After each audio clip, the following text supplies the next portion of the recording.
I just had to put up the tent. I just had to put it up. Hello to ow. Ow. Ow. Oh my god. Ow. Ow. Just testing if it's working. I am not mute, you liars. Please do not lie to me. I'm really gullible. My fault. Okay. No. Hello. Hi. Welcome. I want to watch videos. I wanted to watch a video on how to be an engineer today, and then I was looking for other videos, and then I was kind of like, whoa, and I found this one, and then I thought, let's watch it, and I thought that would be kind of cool. I don't know. Last time I did this, thank you for the follow, Klaus Lup. Last time I did this, I had a lot of fun because Lumi, you posted the wrong link on Twitter. Please don't, please, did I? Ah, every single time! Ignore it. Nothing happened. Shush.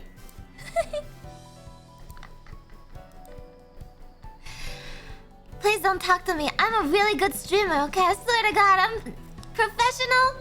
I have been streaming for literally 6 months. I've been streaming for 6 months. Is it time for the hat already? Shit. Maybe it's time for the hat. Dark Force Theory was a big thing in the 3-body problem books. What are the 3-body problems? Nice stats, thank you. Thank you. Thank you. You can tell I check out. That hit me in the boob. How do you not know the 3-body problem? Look, I'm not from here. Okay? When you're from space, like, you just accept things for how they are, and then, like, you don't question them. You sound tired, Lumi. I'm tired. Ow. Have you eaten today? I did! Your star system has 3 bodies? Is that what the 3-body problem is? 3-body problem. The 3-body problem is a science fiction novel. The 3-body problem in orbital mechanics. Is this like a... What? The series portrays a future where, in the first book, Earth is awaiting an invasion from the closest star system, which in the universe consists of 3 solar-type stars orbiting each other in an unstable 3-body system.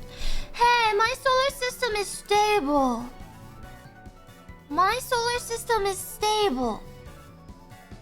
This is terrible. No. See, I'm stable. This is terrible. Define stable? Stop laughing at me. Stop laughing. It's a very good series. Highly recommend that. Okay, maybe I'll read it if I ever have any time. I started a book before the new year, and I didn't even finish that. So, kind of frustrating. I need more time to read. A 3-body system has no predictable orbit. Like your sanity. Shut the fuck up. There's definitely... Wait. 3-body orbit simulation.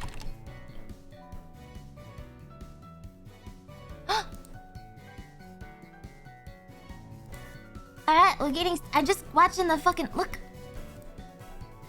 It's cat... What the fuck is this? This is not what my solar system looks like. I promise. I swear to God. This is not what my solar system looks like. Oh, there's... My BGM is on. No. There's no sound on this video. There's no sound on... I could turn the... Oh, what the fuck is that?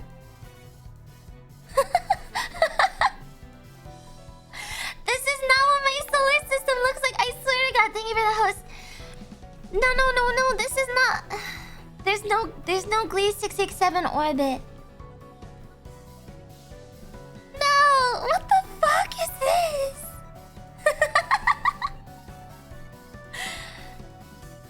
No way. What the hell?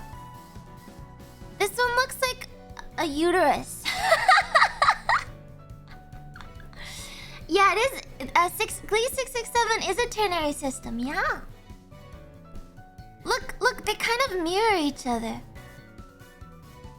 These are kind of cool, though, no? Professional streamer, thank you. I mean, not the man. Hey, Neon! Neon, I thought you were going to sleep. Neon, go to sleep, please. Thank you for the host, Neon. What is Lumi doing? I'm trying to figure out what my solar system orbital pattern looks like. Thank you for shouting out, Neon Beat. What the fuck is this one? Is the weirdest one because it's got this bean shape in it. This is not what my solar system looks like, you liars. Please do not lie to me. Whoa. Restricted 3-body problem. Is there an explanation video on this? Let's see. Nobody talks in any of these videos. They're like... You know you've gotten to the really, like, science videos when nobody even talks. It's just scientists making the videos for the point of making it. This is... Oh. Figure 8 choreography.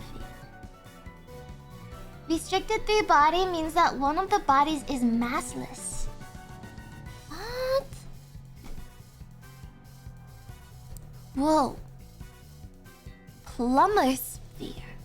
What is a plumber sphere? Wait. Oh. Hey. The 3-body Wait. We'll let the man talk. I'll let the man talk. problem is famous for being impossible to solve. But actually, it's been solved many times and in ingenious ways. Really? Some of those solutions are incredibly useful, and some are incredibly bizarre. Bizarre. Physics and arguably all of science changed forever in 1687 when Isaac Newton published his Principia. Oh, Within PBS, it I were love this equations chat. of What's in motion and PBS? gravity that transformed Reviewers our like erratic you. seeming cosmos into a perfectly tuned machine of clockwork predictability. Given the current positions and velocities of the bodies of the solar system, Newton's equations could be used, in principle, to calculate their locations at any distant time, future or past. I say, in principle, because the reality is not so simple. Despite the beauty of Newton's equations, they He lead looks to so a simple into it. solution for planetary motion in only one case, when two and only two bodies orbit each other, sans any other gravitational influence in the universe. Add just one more body, and in most cases, all motion becomes fundamentally chaotic. Oh god, I There thought exists that no was gonna. I simple thought that one was solution. gonna crash into each other. This is the 3-body Shit. problem, and we've been trying to solve it for 300 How do you years. graph that out? What does it mean to find a solution to the 3-body He problem? does have Yuki's eyebrows. Newton's laws of motion and his law of universal gravitation give us a set of differential equations. In some cases, these can be solved with Newton's other great It's so invention, long since I had calculus, to do real to give a calculus. simple equation. Plug numbers into that equation and it's solved. Those numbers are the starting positions and velocities of your gravitating bodies, plus a value for time. The equations will then give you the state of the system at that time, no matter how far in the past or future. We call such a simple, exactly solvable equation an analytic expression. That just means it can be written out with a finite number of mathematical operations and functions. In the case of two gravitating bodies, the solutions to Newton's laws are just the equations for the path travelled by the bodies, be it a parabola of a thrown ball, a circle or ellipse of a planetary orbit, or the hyperbola of an interstellar comet. Hyperbola. In general, conic sections, the Oh. shapes you get when you slice up a cone. These solutions were so simple that Johann Kepler figured out much about the elliptical solution for planetary motion 70 years before following, Newton's I'm laws following were so even far. known. And after They the are Principia conic was sections, published, aren't they? That's many kinda sought cool. simple analytic I solutions didn't think for more about complex that. systems, with systems of 3 gravitating bodies being the natural next step. But the additional influence of even a single extra body appeared to make an exact solution impossible. 3-body problem became the obsession for many great mathematicians. But over the following 3 centuries, solutions have been found only for very few specialized cases. Why? Well, in the late 1800s, mathematicians Ernst Brunst and Henri Poincaré convincingly asserted that no general analytic solutions exist. Reality of the 3-body problem is that the evolution of almost all starting configurations is dominated by chaotic dynamics. Future states are highly dependent on small changes in the initial conditions. Orbits tend towards wild and unpredictable patterns, and almost inevitably one of the bodies is eventually ejected from the system. But despite the apparent hopelessness, Are all 3-body there was problems much eventually profit gonna turn in into learning 2-body to predict problems? the gravitational Like motion of many binaries? bodies. For most of the 3 centuries since Newton, Orbits? predicting the Wait, motion what is this? of the I'm trying to learn planets about the and moon 3-body was problem. critical for nautical navigation. Now it's essential for space travel. Wait. Because I left my solar system, does that mean my star system is now binary and they no longer need me? If I re-enter my solar system, will I create something chaotic and terrible? Oh my god. My other stars don't want me to come home. Oh god, math is correct again. I can never go home. I can never go home. I'm stuck here. My sisters kicked you out. Oh, shit. If I go home, I'll ruin the star system. Shit. How do we do it? Well, just because the 3-body you know how it problem feels. for the Shut most up, part has no Trevor. useful analytic solution, I approximate don't like solutions this can star be found. metaphor anymore. I For don't like the example, 3-body if the problem. bodies are far enough apart, then we can approximate a many-body system as a series of 2-body systems. For example, each planet of our solar system can be thought of as a separate 2-body system with the Sun. That gives you a series of simple elliptical orbits, like those predicted by Kepler. But those orbits eventually shift due to the interactions between the planets. Another useful approximation is when one of the 3 bodies has a very low mass compared to the other 2. That's me. I have very low mass compared to the other 2. Gravitational influence of the smaller body and assume that it moves within the completely solvable 2-body orbits of its larger companions. See, the We reason call why this reduced- Gliese 667 is a viable 3-body system is because Gliese 667A and Gliese 667B orbit each other, and I orbit B. See, I don't have enough mass to cause a disruption between the orbits of the first 2 stars, so I only orbit the B. I left, so I fucked it up. No. They don't need me. They don't need me. See, I'm fine. See, it's a stable star system. Are you calling your sisters fat? Yes. They orbit each other. Not fat, just narcissistic and self-important. So they orbit each other and they don't need me. And I'm just kind of around there. Stop, I'm not coping. I'm not coping. I'd fuck B's orbit up. He's fine. B's fine. 3-body problem. It works very well for tiny things What? like artificial satellites around the Earth. It can also be used to approximate the No, orbits of the I'm Moon not. relative to the Earth and the Sun, hate or the this Earth metaphor. relative to the Sun and Jupiter. These approximate solutions are useful, but ultimately fail to predict perfectly. Even the smallest planetary bodies have some mass, Oh and the shit, solar and I took my system as a planets with me whole too. has many Fuck. massive Hey constituents. Joe, what's up? The Sun, Jupiter, and Saturn alone are automatically a 3-body system with no analytic solution, This is... before we even add in the Earth. But the absence of an analytic solution doesn't Hi. mean the Hi, absence Joe. of any Hope you've solution. been doing well. I saw you yesterday, To but I get an didn't get to accurate say hi because I prediction was for reading. most 3-body systems, Hope you're doing you good, need to Joe. break the motion of the system into many pieces and solve them one at a time. How can you solve them one A at a time if sufficiently they... small Oh section of god, any this is like gravitational trajectory uber can physics, be okay. approximated with an exact analytic solution. Ugh. Perhaps a straight line or a segment of a 2-body path around the center of mass of the entire system, assuming everything else stays fixed. If you break up the What problem the fuck? into How many times do you have to... Wait, let me pause it on one of the... perhaps one of a the straight first... line or a segment of a 2-body path around the center of mass of the entire system, assuming with an exact Ew. analytic solution. Jesus Christ, they might host it... Weren't we supposed to learn how telescopes work? I got distracted by the three-body problem. Oh, didn't...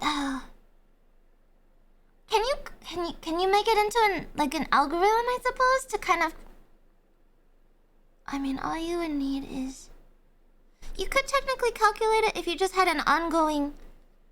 like an ongoing force kind of diagram, right? Because you need to take account at every step of the orbital pattern, so you just have to make sure you're always calculating the force changes. That's so weird, but then they kind of all affect each other, don't they?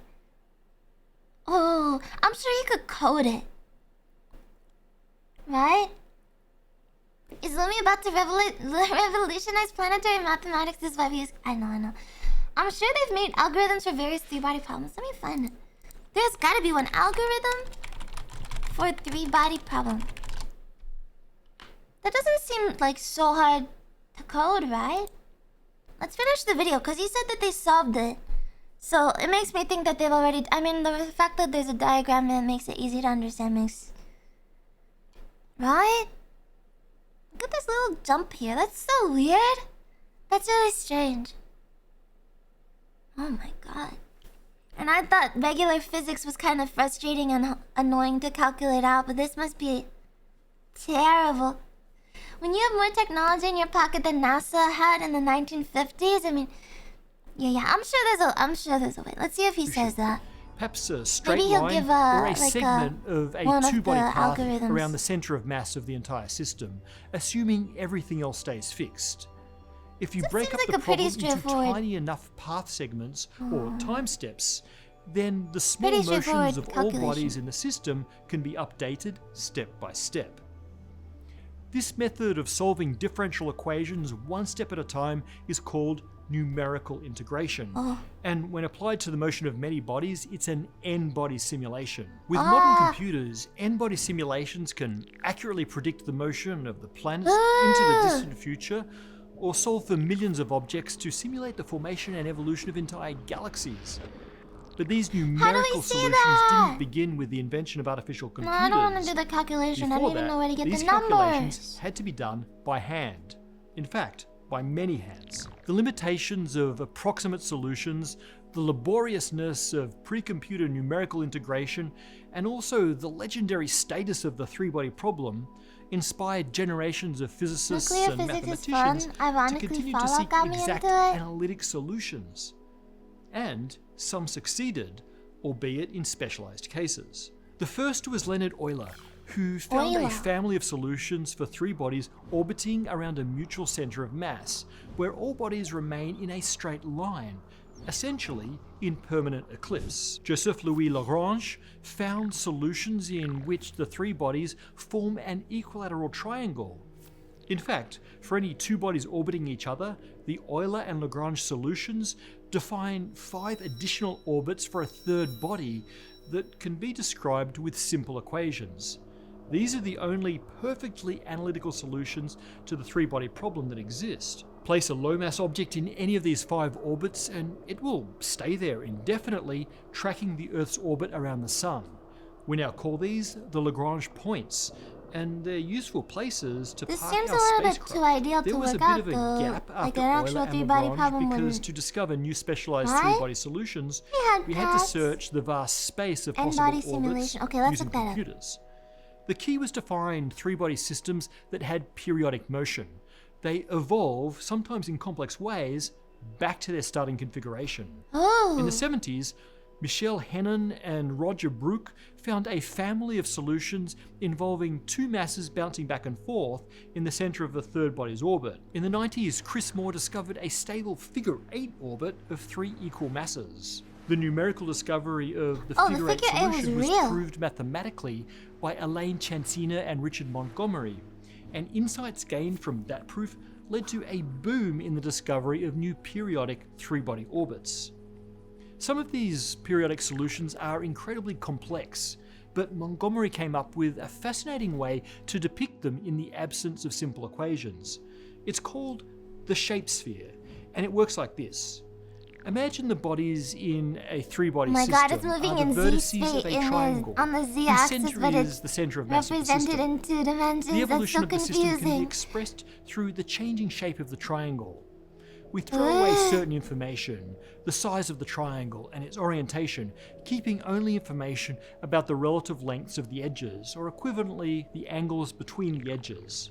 Now, we map that information on the surface of a sphere. We only need the 2D surface because if we know 2 internal angles of the triangle, we also know the third. Yeah. So, the equator of the sphere represents both angles being 0. That's a fully collapsed triangle. The 3 bodies are in a straight line, as in Euler's solution. The poles are equilateral triangles, so Lagrange's solution. All other orbits move on this sphere as the triangle defined by the orbits evolves. It turns out that the periodic motion on the shape sphere appears much simpler and easier to analyze than the motion of the bodies themselves. Now hundreds of stable three-body orbits are known, although it should be noted that besides the Euler and Lagrange solutions, none of these are likely to occur in nature. Yeah, so that's what I'm saying, right? May be limited. Very recently, a new approach to solving the three-body problem. Wait, so all of these solutions to the 3-body problem are purely mathematical, and that's why they look so perfect. I was like, this isn't real. It's not a real solution to the 3-body problem if it's not even actually existing in nature, right? So we haven't solved the 3-body problem. This is a fucking lie. Motion of the bodies themselves. I'm baited by this title. Now hundreds of stable 3-body orbits are known. This is my problem with math, okay? Physics, great. Math is not fucking real. Although it should be noted math isn't that real. Besides the Euler and Lagrange literally solutions, clickbaited. None of these are likely to occur in nature, so the practical use may be limited. Very recently, a new approach to solving the 3-body problem has appeared, which transforms the chaotic nature of 3-body interactions into a useful tool rather than a liability.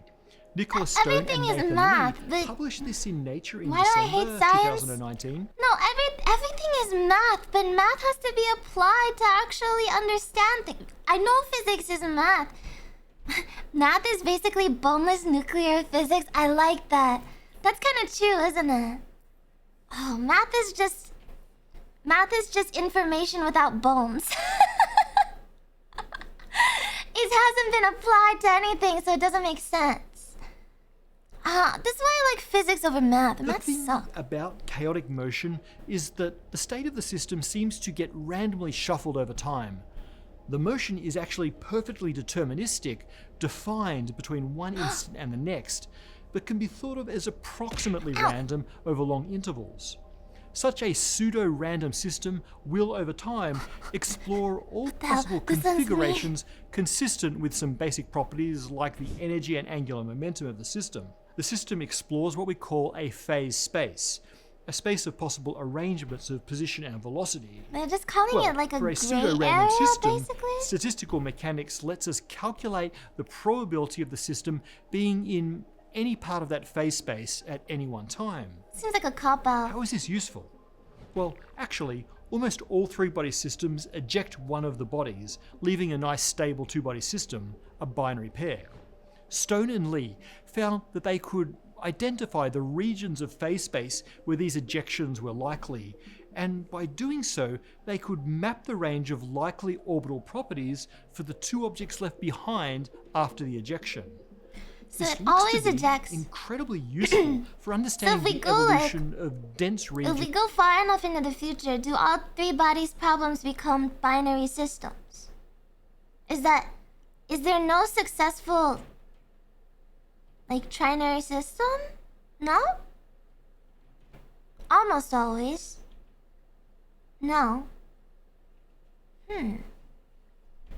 Of the universe, where 3-body systems of stars or black holes may form and then disintegrate very frequently. One last thing about Sit the all the 3-body masses on top problem. of each other with 0 initial velocity. Henri I guess if eventually, when the universe cools down and nothing's moving anymore, then you can have a stable 3-body system, but it's mostly going to be a dead one. Stern proclamation, Finnish mathematician Carl Sundman found a solution to the general 3-body problem.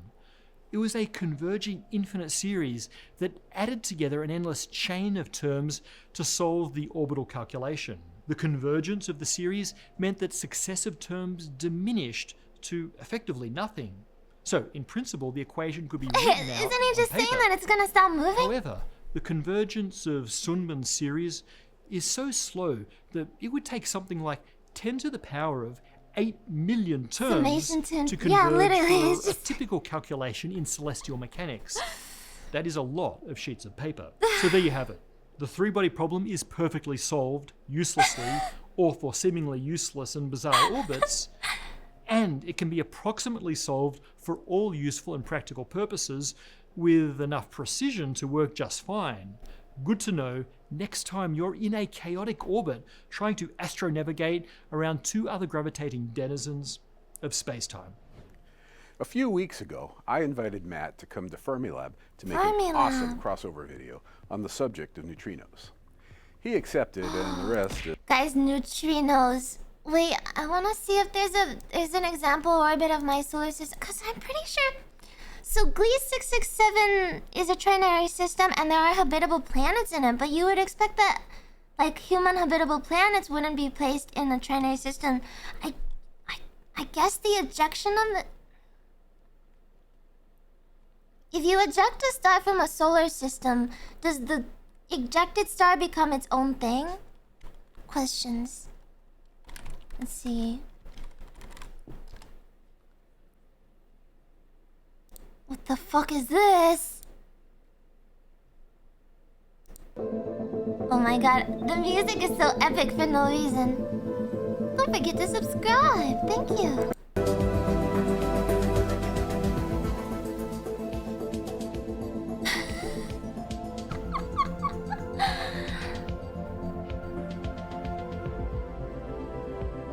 Is this going through the fucking planets? I don't need this. Ooh, here's the orbit. Here's the orbit. Oh god. Sorry, you're looking at. Thank you for the follow. There's A. There's A.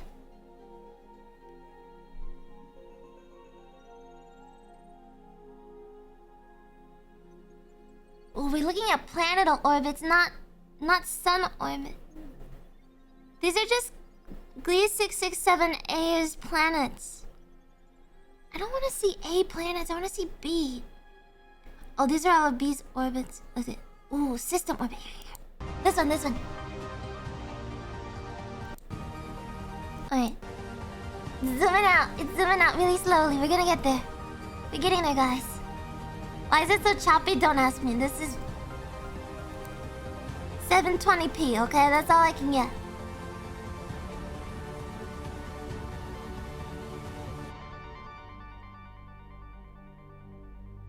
Looks like an egg. Where am I? Oh my god, there I am. I told you I wasn't really important to the solar system.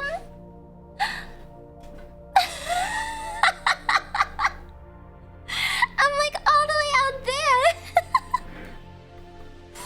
See, I told you. They're like, whatever, we don't need you. That's why I went. That's why I left.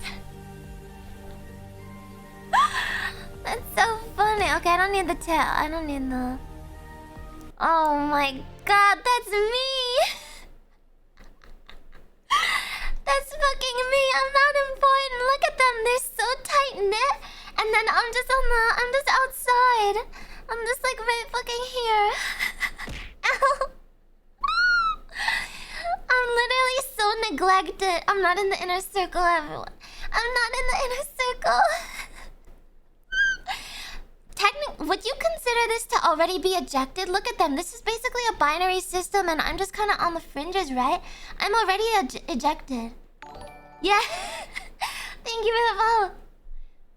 Right? It is basically a binary system with just like a tertiary star.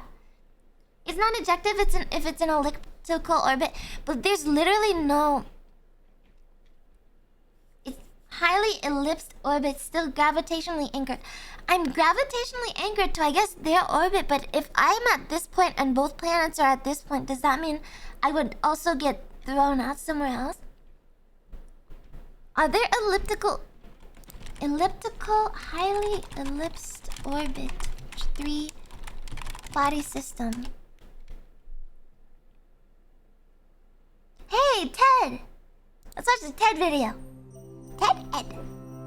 Yes, they exist. You have way too much momentum at that point. So, would you consider Glee 667 to be a stable trinary system? Yes. See? Stable. Thank you. No. The dissenters can go away. It is a stable... Over how long? Over the... I don't know. Would I eventually get ejected if I have the momentum to keep going? It's a stable binary system. Shut the fuck up. No. Researchers ran a simple experiment. They took everything we know. Orbits change over a large amount of time. Yeah, but they change because other objects enter the solar system. So if I got hit by something, or if one of the other stars got hit by something, yeah, it would change. But as is in the predictable range of the future, I think it is a pretty stable solar system. I'm not coping.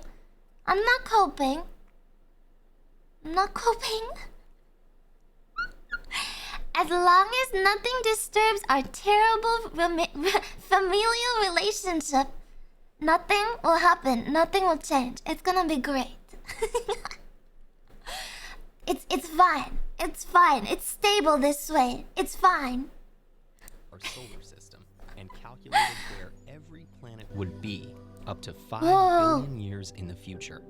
To do so, they ran over 2,000 numerical simulations with the same exact initial conditions, except for one difference: the distance between Mercury and the Sun, modified by less than a millimeter from one simulation to the next. Shockingly, in about 1% of their simulations, Mercury's orbit changed so drastically that it could plunge into the Sun or collide with Venus. Worse yet, in one simulation, Astro? it destabilized How are the you? entire inner solar system. We're learning about physics today. This was no error. The astonishing variety in results reveals the truth that our solar system may be much less stable than it seems. Astrophysicists Most of these refer to three-body this movements are astonishing unstable and then property of disintegrate into binary gravitational systems. Sad to say, as the Lumi, you're the one getting out of the n-body system. problem. I While we already have left the equations that can system. completely predict See, the I'm out of motions there. two gravitating masses, our analytical tools fall short when faced with more populated systems. It's actually impossible to write down all the terms of a general formula that can exactly describe the motion. What do you of call a 3 or system of more formulas? gravitating Is objects. there such thing? Why? System. The issue lies in how many Is that an unknown algorithm? variables A system an of n-body equations? system contains. Thanks to Isaac Newton, Thank you. we can write a set of equations to describe the gravitational force Yeah. acting between bodies. However, when trying to find a general solution for the unknown variables in these equations, we're faced with a mathematical constraint. For each unknown, there must be at least one equation that independently describes it. Initially, a two-body system appears to have more unknown variables for position and velocity than equations of motion. However, there's a trick. Consider the relative position and velocity of the two bodies with respect to the center of gravity of the system. This reduces the number of unknowns and leaves us with a solvable system. Oh. With 3 or more orbiting objects in the picture, everything gets messier. Even with the same mathematical trick Oh, there of goes. considering It's relative ejected. motions, we're left with more unknowns than equations describing them. Oh my fucking god. There are It's simply so too random. many variables for this system of equations to be Does untangled entropy into a general exist? solution.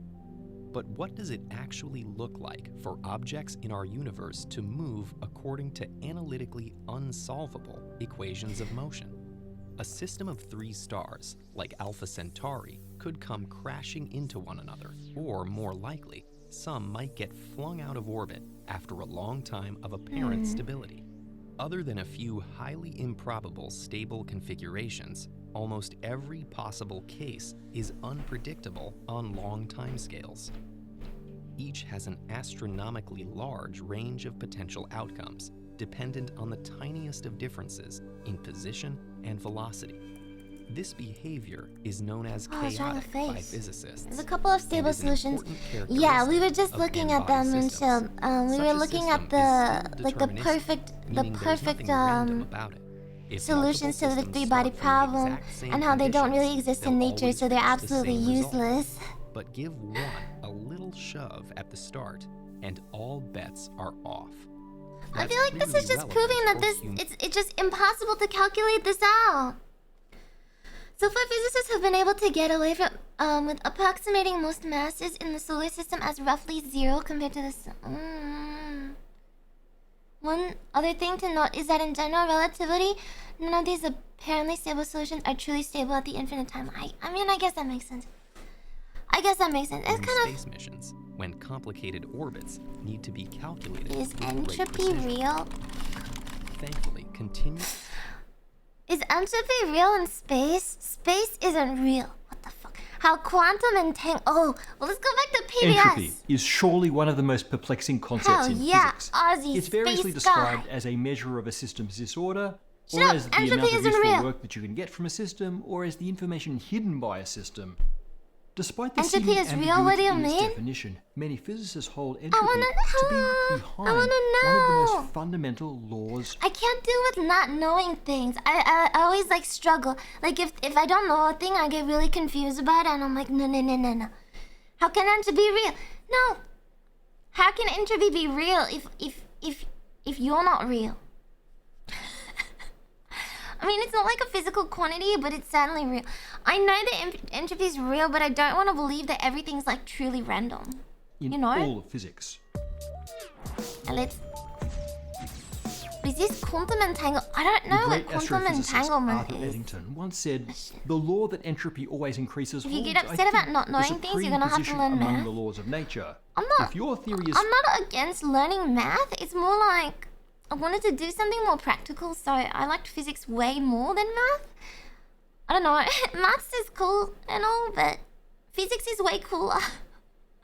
found to be Thank you against for the the second law follow. of You thermodynamics, can't get entropy I on can give you Amazon. no This hope. is There not is real. nothing for Yeah. it but to collapse in I deepest think that's kinda humiliation. accurate. Eddington wasn't the only one to see the second law as fundamental. As we've discussed in previous episodes, the second law of thermodynamics may be responsible for the arrow of time and is a key ingredient to solving the black hole information paradox, a solution the that black may hole one day unite information quantum paradox? physics with gravity. But despite these clues to the importance of entropy in the second law, it's not obvious what makes it so fundamental. A system's entropy is I what we feel like call this an one's like- emergent property. I And feel the like this second one's law gonna be seems harder be to an understand. emergent law. Can we go back? Can we go back really quick? This is a 20-minute video on fucking entropy. You guys want to watch this quantum entanglement entropy video with me? Or should we talk about food? Bill Nye makes math cool, kinda? I'm not a huge... Food is nice. Okay, I'm gonna watch these videos by myself. We can watch this video. Yeah! Food video.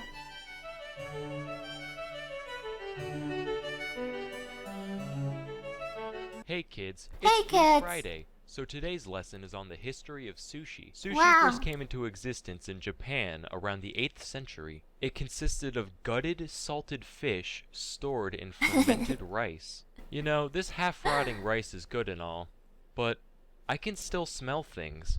Yeah, and I'm not having nearly as much diarrhea as I would like to be. What should we do? Raw fish. Raw fish, I was thinking exactly the same thing. God, we are so in sync. Nah, but actually, the rice wasn't meant to be eaten. It was only used as a means of preservation. You see, the fermenty juices of the rice would soak into the fish and prevent it from spoiling. However, as semi-rancid food often does, it would also impart a... Wait, is that why? What? Wait, let me go back a second. to the fish and prevent it from spoiling. You see, the fermenty juices of the rice would soak into the fish and prevent it from spoiling. However, as semi-rancid food often does, it would also impart a sour taste on the fish.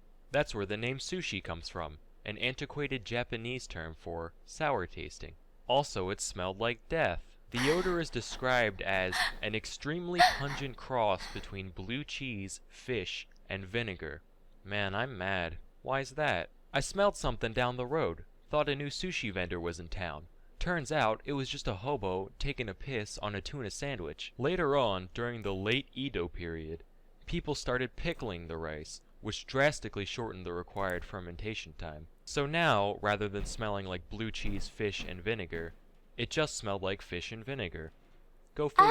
People found this rice to be much more palatable, so it began to be eaten alongside the fish. Sheet seaweed was also invented around 1750, which allowed the contemporary sushi roll to take form around this time. Toss in a couple vegetables, and you've got something much more resemblant to today's sushi. During the late 19th century, many Japanese emigrated to America to escape the imperial takeover of Japan, which was known as the Meiji Restoration. It just so happens that they brought the concept of sushi with them, which enjoyed brief popularity among the upper class during the turn of the 20th century. However, coinciding with the imperial takeover was the fact that Japan started being kind of a dick. Hey, freedom is gay. What did you just say? Oh, no. Yeah, your way of life is for pussies. Oh yeah? Guess we'll just stop eating your dumb fucking fish roll things then. Hey, fuck you, you cheeseburger slut. I'll nuke your bitch ass. Wait, what is nuke? 40 years, you'll see. And thus, sushi lost its place in the West.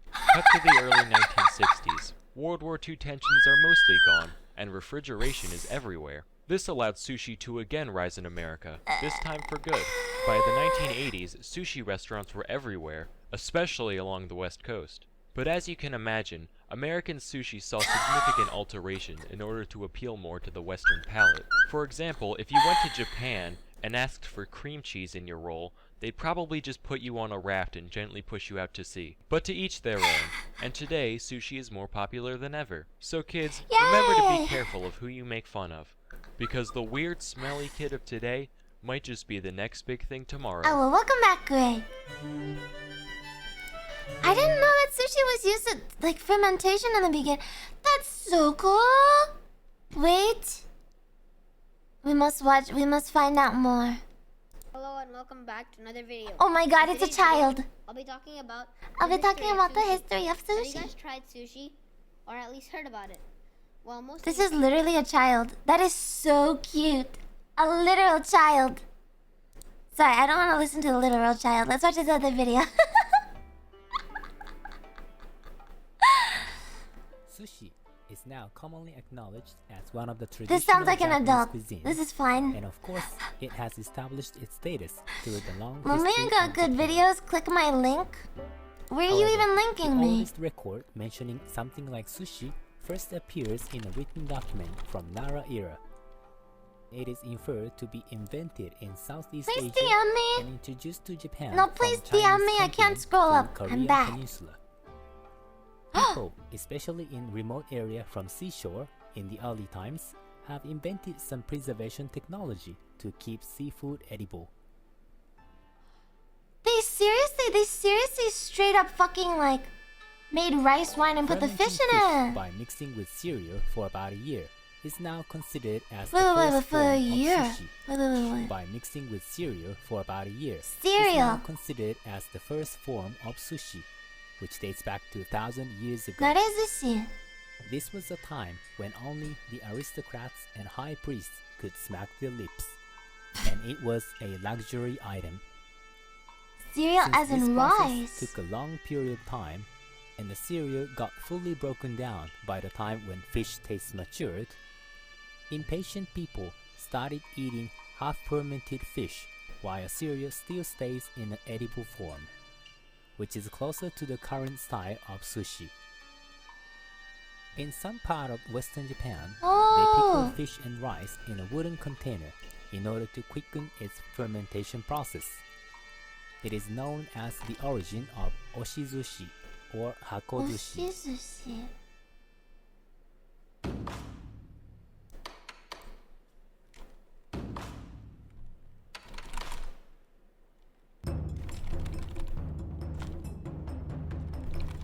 Along with the invention of vinegar in Azuchi Momoyama through Edo era. No, I was excited to acid watch the physics fermentation videos. process It's you was guys that taking didn't place. want to watch the physics This videos is with the me. time when people I started was enjoying the vinegar entropy fish video. on top of rice.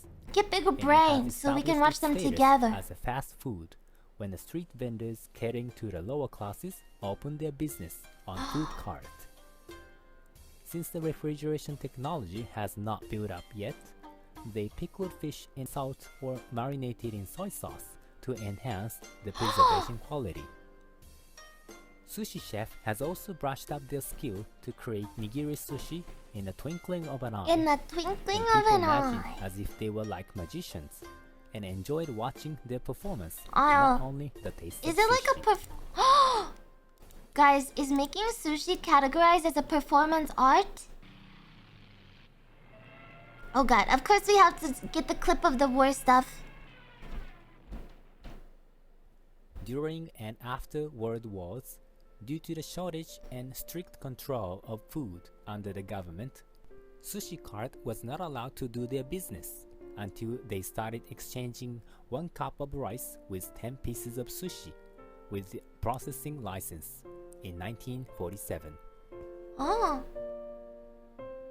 Through the period of high economic growth of post-war, for the reason of public health, sushi has been categorized in high-quality menu that can only be served in bar-style restaurants. Oh. It was just around this time that conveyor belt-style sushi restaurants came into sudden prominence. I guess it counts as a Along bar. with the refrigeration system, its low-cost fast food business rapidly expanded in the 1970s and 80s, When were refrigerators which invented? brought back their traditional Japanese taste to the most majority of people. Hi, Emerald. Not only its long history of sushi I like that they in go to Japan, color but now also the instead of ceaseless like. efforts of Japanese Oh my immigrants god, this is the worldwide best stock photo I've introducing their ever culture, seen about as sushi. well as being accelerated Look at her, by she's so people's happy. curiosity toward this unique and exotic cuisine. Now sushi culture has been exported all around the world and Word. developing their quality and variety in association with diversified people's needs and We don't culture. care about the modern day, we're only here for history. So, Missy. Whoa!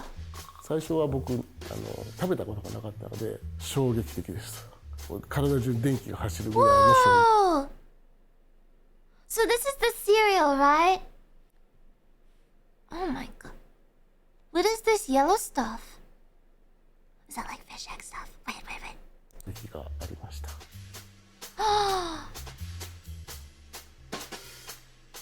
Whoa! 高島。船寿司はお寿司のルーツというふうに言われることが多いです。私の名前は北村敦です。私の名前は北村真理子です。 Cute. 主人と二人で Oh my god, wait. 独特な味が I just wanna see the... Look!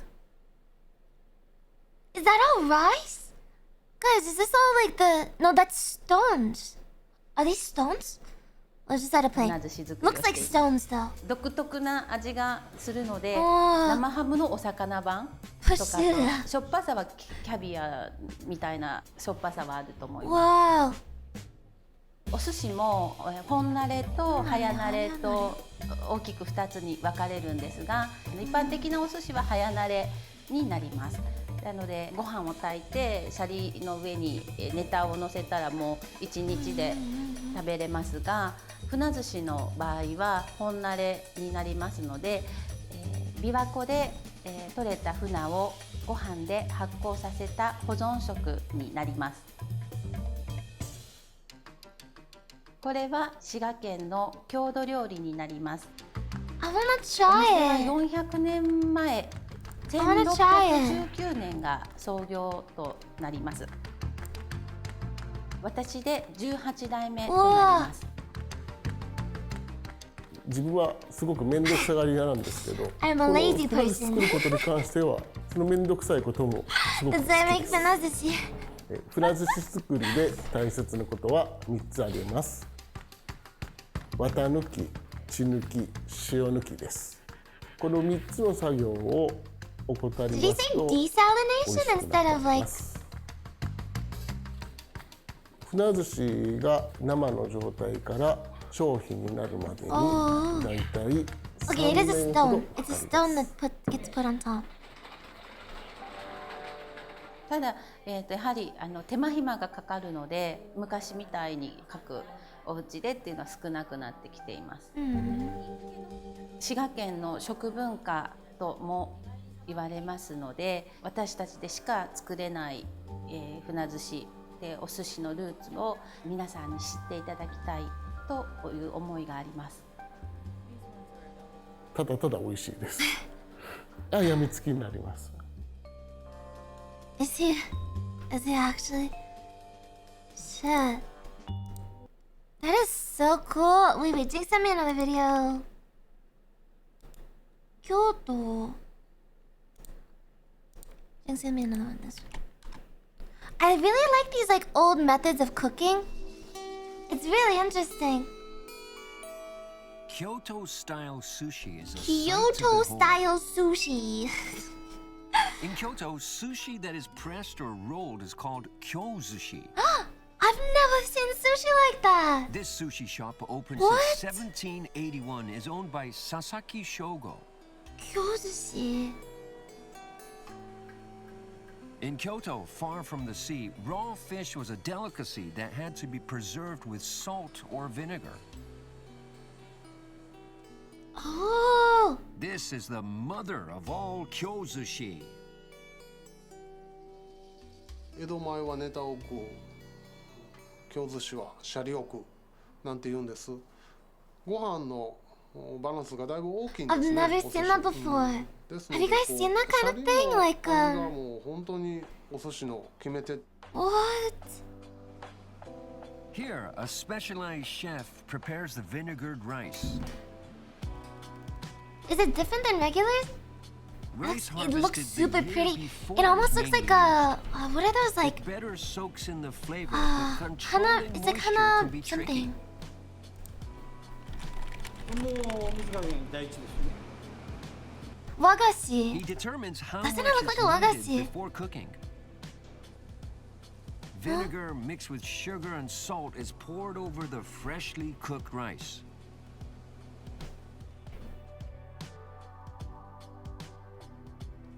We have to It's watch a mixed wagashi 4 video times, after. once Jinx, can you every find me a wagashi 15 video? minutes. Like the history of wagashi. Or any mod, I guess. Letting it slowly soak in the flavor It's makes so, the rice like- that gets tastier the more you chew.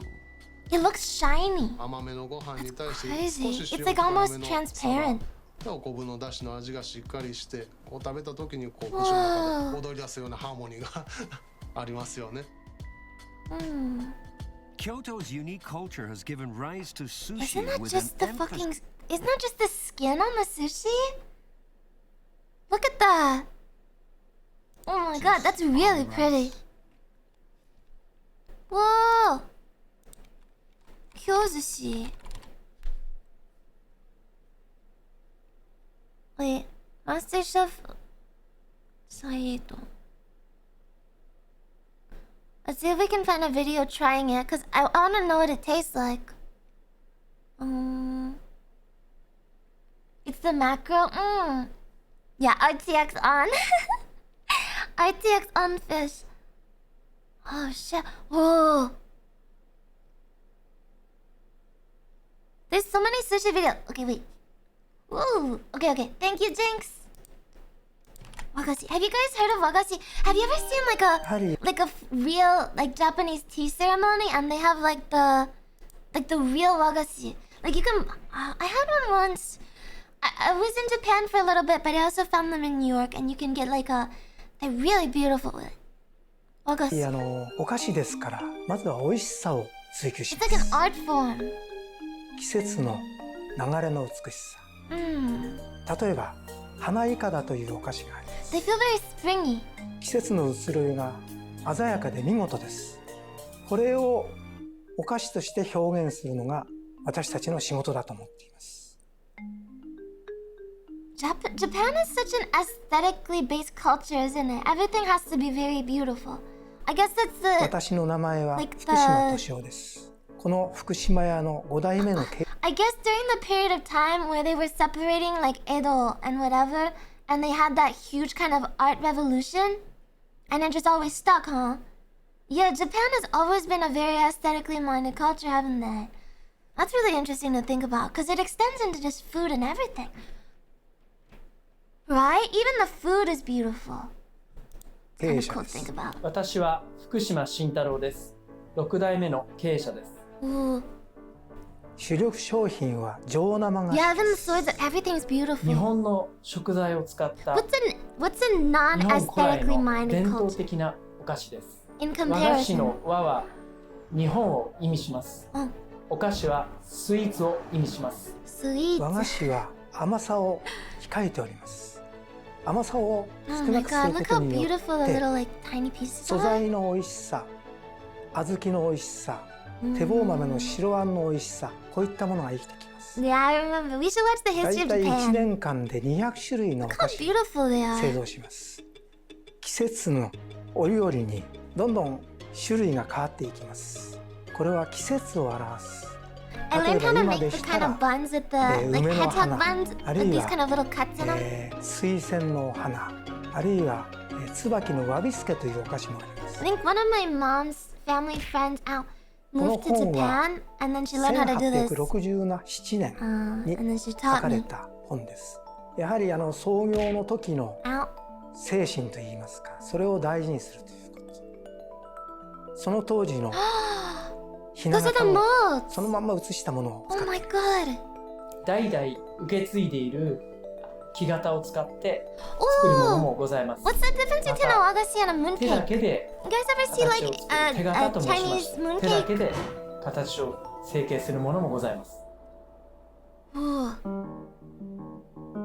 緑茶と合うお菓子、スイー We ツ。 should do こ tea れがやはり ceremony. I'm gonna order 日 tea 本 ceremony 文 stuff. 化の中で Let's do tea 和菓子が ceremony 発 on 達した stream. 一番大きな原因だと思います。長年この仕事を続けていける、そしてもう170年近い You don't know what 歴 a 史を持って mooncake is? Okay, let's go これ watch a は mooncake 私たち video. の大きな誇りです。 They're so いい方 beautiful. 向に向かっていくと、これを目指しています。 Flavors. Do you think? Let's see. Mooncake. I don't know if like thinking of the fall. Sweet time, cute. Too much matcha makes me sad. It's so strong if you mix it wrong. Yeah. Let's see. Mooncake. No. No. Bagel. Whoa. Guys, there's too many exciting... there's too many cool videos I don't watch. Okay, wait.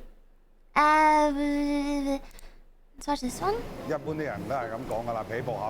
Oh my god, I don't understand a single word of what's going on here.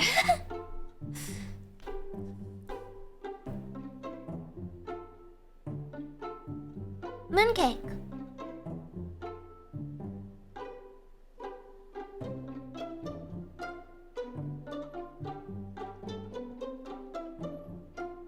I want the history of the mooncake, not the making of it. I've seen people eat mooncakes and they're kind of off-put by the yellow, by the egg yolk. 好似係代表月亮啦。咁佢哋希望就係攞個意頭就係話係 I 一 don't 個 understand 團圓 anything, I'm so 嘅一個 confused. 象徵咯。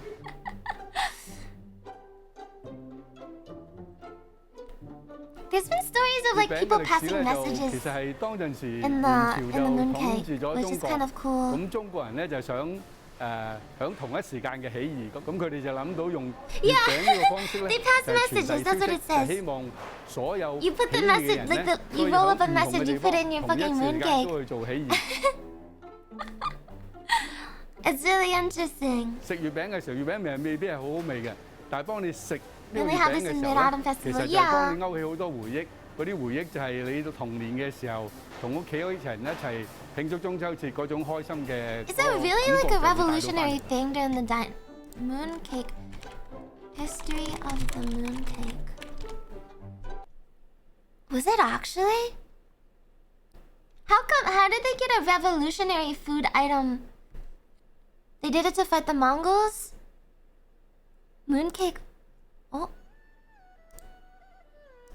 Legend said a long time ago, the earth once had 10 suns.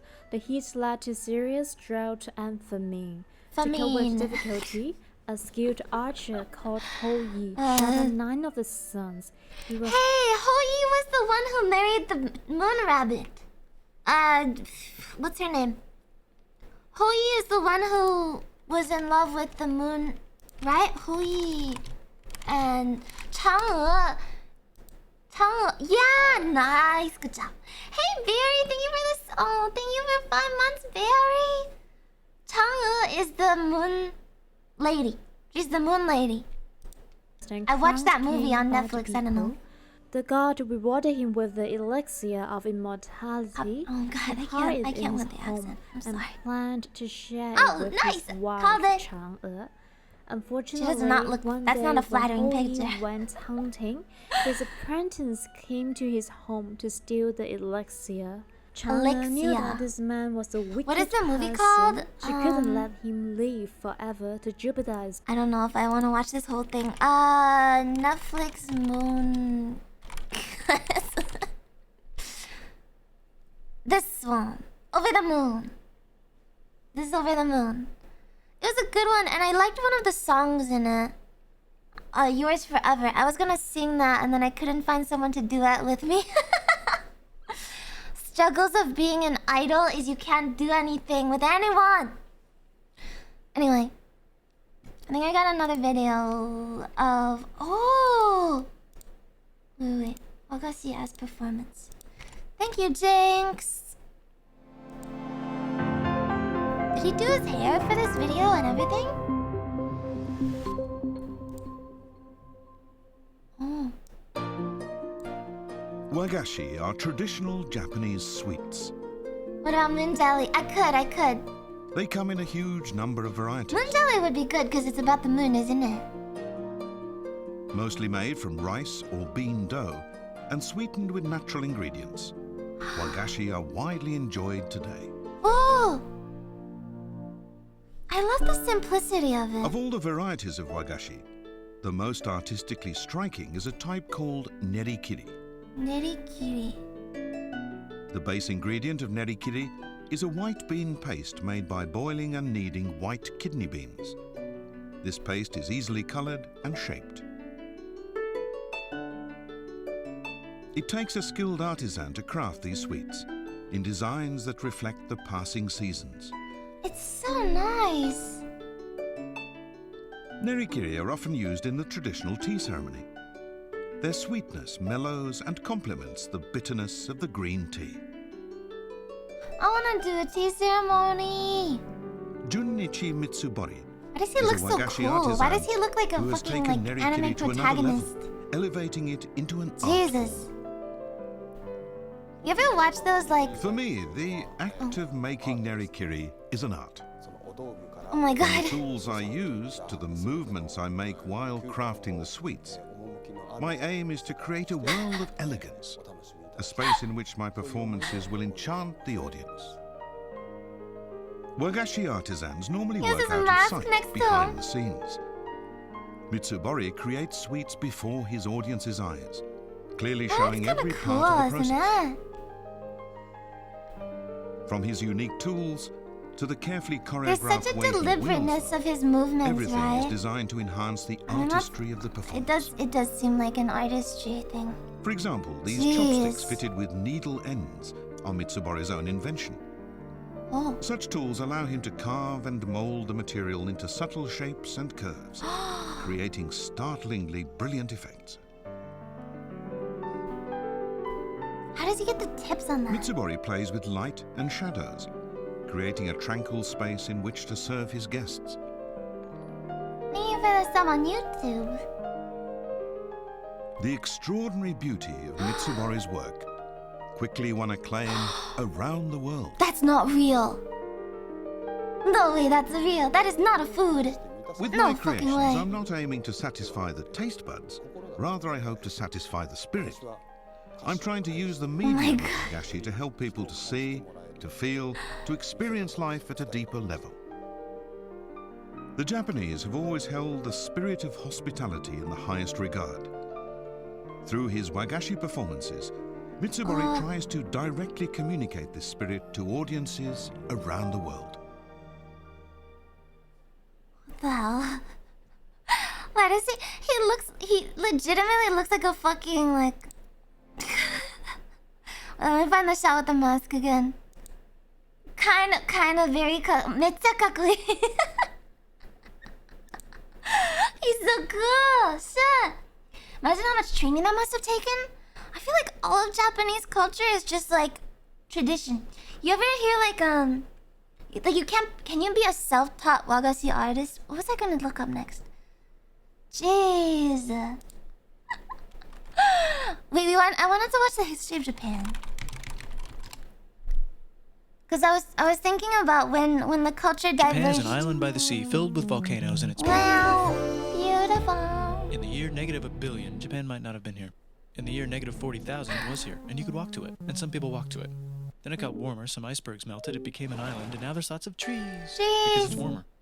So now there's people on the island. They're basically sort of hanging out in between the mountains, eating nuts off trees, and using the latest technology, like stones and bowls. Ding dong, it's the outside world, and they have technology from the future, like really good metal and crazy rice farms. Now you can make a lot of rice really, really quickly. That means if you own the farm, you own a lot of food, which is something everybody needs to survive. So that makes you king. Rice farming and rice kingdoms spread across the land, all the way to here. The most important kingdoms were here, here, here, here, here, here, and here. But this one was the most important, ruled by a heavenly superperson, or emperor for short. Knock knock, get the door, it's religion. The new prince wants everyone to try this hot new religion from Biekt. Please try this religion, he said. No, said everybody. Try it, he said. No, said everybody again, quieter this time. And so the religion was put into place, and all the rules that came with it. Then the government was taken over by another clique, and they made some reforms, like making the government govern more, and making the government more like China's government, which is a government that governs more. Hi, China, they said. Hi, dipshit, said China. Can you call us something else other than dipshit, said Japan. Like what, said China. How about Sunrise Land, said Japan.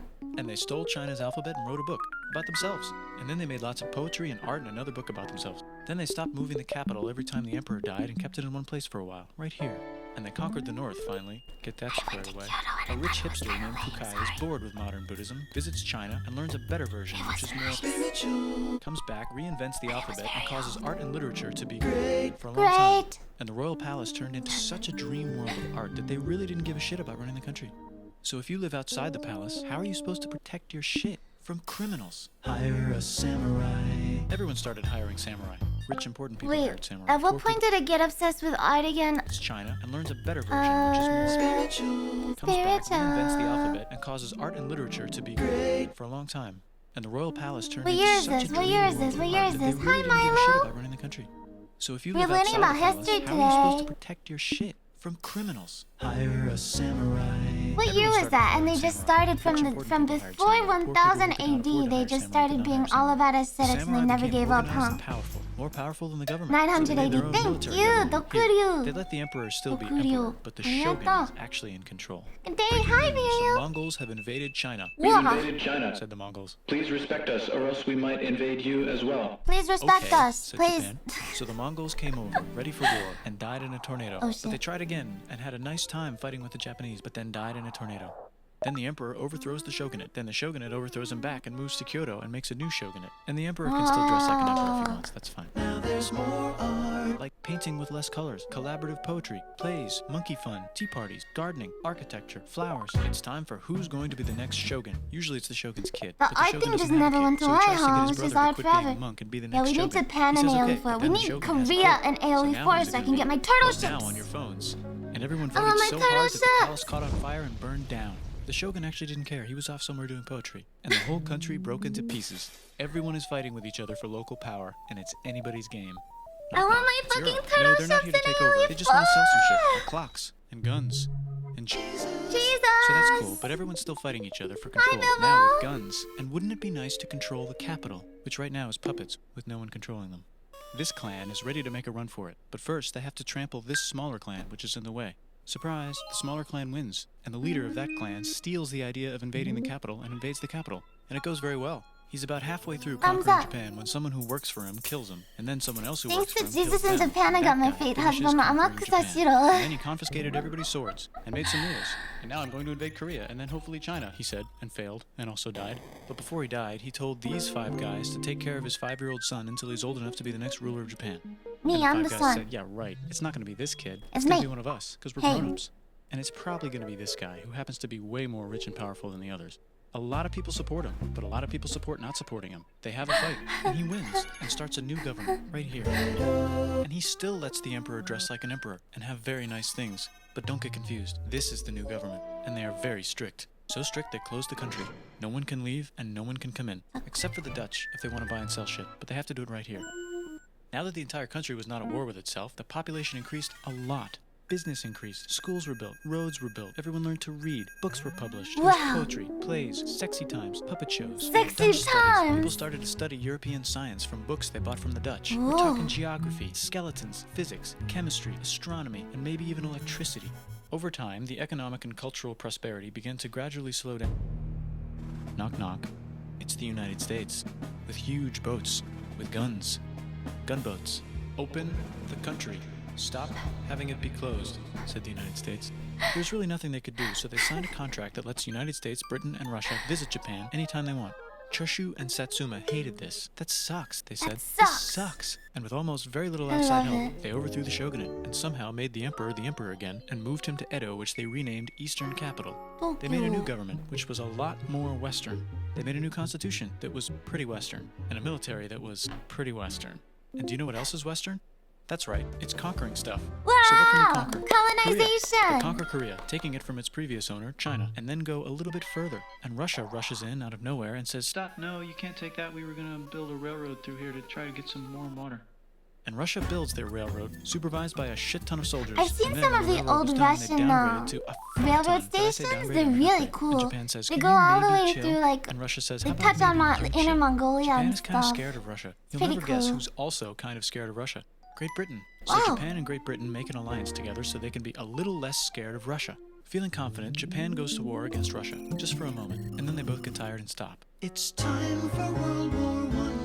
The world is about to have a war, because it's the 1900s and weapons are getting crazy, and all these empires Just are trying to try excited to them try out, them you out on know. each other. Meanwhile, Japan has been enjoying conquering stuff and wants more. And the next thing on their list is this part of China and lots of tiny islands. All that stuff belongs to Germany, which just had war declared on it by Britain because Britain was friends with Belgium, which was being trespassed by Yeah, the Germany. in order to Trans-Siberian get the train. I've Franks to seen. kick Have you France's guys ass seen because those France is friends with Trans-Siberian Russia, train who was getting stations? ready to kick It's Austria's ass crazy because they Austria go was through getting all ready to this kick rural Serbia's ass area in because Russia someone and from Serbia China, shot the leader of and they look Austria's ass. very, very Actually cool. shot him in the head. And Britain is currently friends with Japan, so you know what that means. Duh, Japan should take the islands. Which they wanted to do anyway, so they called Britain on the telly to sort of let them know. And then they did it. And they also helped Britain a little here and there with some errands and stuff. Now the war is over, and congratulations, Japan. You technically fought in the war, which means you get to sit at the negotiating table with the big dudes, where they decided who owns what. And yes, Japan gets to keep all that shit they stole from Germany. You also get to join the post-war mega alliance, the League of Nations, whose mission statement is to try not to take over the world. The Great Depression is bad, and Japan's economy is now crappy, but the military is doing just fine, and it invades Manchuria. In the League of Nations, it's like, no, don't do that. If you're in the League of Nations, you're not supposed to take over the world. And Japan said, how about I do anyway? And Japan invaded more and more and more and more of China, and was planning to invade the entire East. You've got mail. It's from Germany, the new leader of Germany. He has a cool mustache, and he's trying to take over the world and needs friends. This also got forwarded to Italy. They all decided to be friends because they had so much in common. It's time for World War II. Germany is invading the neighbors. Then they invade the neighbors' neighbors. Then the neighbors' neighbors' neighbors, who happened to be Britain, said, holy shit. And the United States started helping Britain because they are good friends, and started not helping Japan because they're friends and our friends are not friends. Plus they're planning on invading the entire ocean. The United States is also working on a large, very huge bomb. Have you guys bigger seen than that any show other on bomb Amazon? ever, just in What case. is it? Man in But the they High still haven't joined the Castle. war. War looks bad It's on about TV. if the other United side States is won really World starting to War care II. about their reach. But And then it's a Japan very spits different on world, them isn't it? and challenges them Kind to of war. interesting. And they say It's kind yes. of on the And time then travel. I'm Germany, not as sure a how I symbol feel of about friendship, that. declares war on the United But States the show also. is interesting for So the the United first States season. goes to war in Europe. I don't know about the And they second help the season. gang chase Germany back into Germany. First season, And okay. they also start chasing Japan back into Japan. And they haven't used the bomb yet and are curious to see if it works. So they drop it on Japan. They actually dropped 2.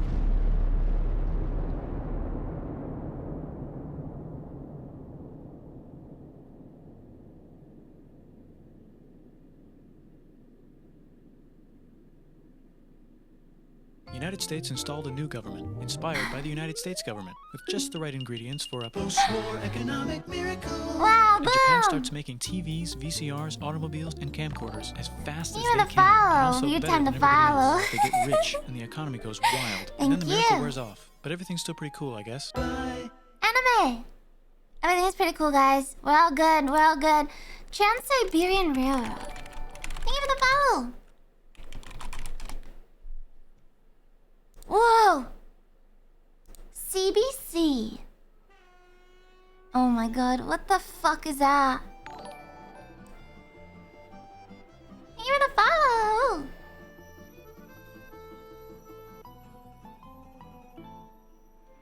What does this say? Is this Cyrillic? Please. Oh, CCCP! Thank you for the follow. It took so much time to build. Yeah, I know, right? Oh. Is about to leave for Vladivostok. Vladivostok. A one-week Moskva. journey across the world's largest country. It gives us What's that a say? unique Help. opportunity I don't read Cyrillic. Help. off the beaten path. I'm sorry it's so quiet. This is literally the loudest I can go. Trans-Siberian Express is a train like no Can I other. see A it? legend. Ah. It's the longest rail line in the world. Almost 9,300 kilometers across Europe and Siberia. 9,300 The kilometers. pride of Russia. For Angelica Podobina, it's an honor. Almost a Sorry, privilege they're generated, for okay? this train. Who's that? Привет. This train is a part of our history. I'm a patriot, and I'm really proud I'm to a work on this train. patriot? The train number 1. Pet project of Tsar Alexander III, the Trans-Siberian Railway was completed in the early 20th century. It was a daunting task, but was key to establishing Moscow's sovereignty over resource-rich Siberia. It Well, became resources are in the backbone of Siberia. modern Russia. You ever play Civ? You ever play Civ and you get you do like a real world start and there's like literally nothing in Siberia? What the fuck do you want in Siberia? Labor? Okay. For many world travelers, the Trans-Siberian is the stuff dreams are made of. Natalie and Dean Smart. I took one of I took the Trans-Siberian Railway once. And this is how they're It basically looked like this, yeah. Rare resources. Metal? Mines. Ooh. Is there uranium? Oh. Where have you not traveled? I haven't been to a lot of Europe. I haven't been to Antarctica or Australia. She's a Brit, he's an Aussie, and together they've decided to travel from London to Sydney by train, a 20,000-kilometer journey, 14 countries in 4 months. It's the journey, isn't it? So and that's What? the exciting part. The destinations are amazing, but sometimes it's the journey, and that's what the train's It's all the about. journey.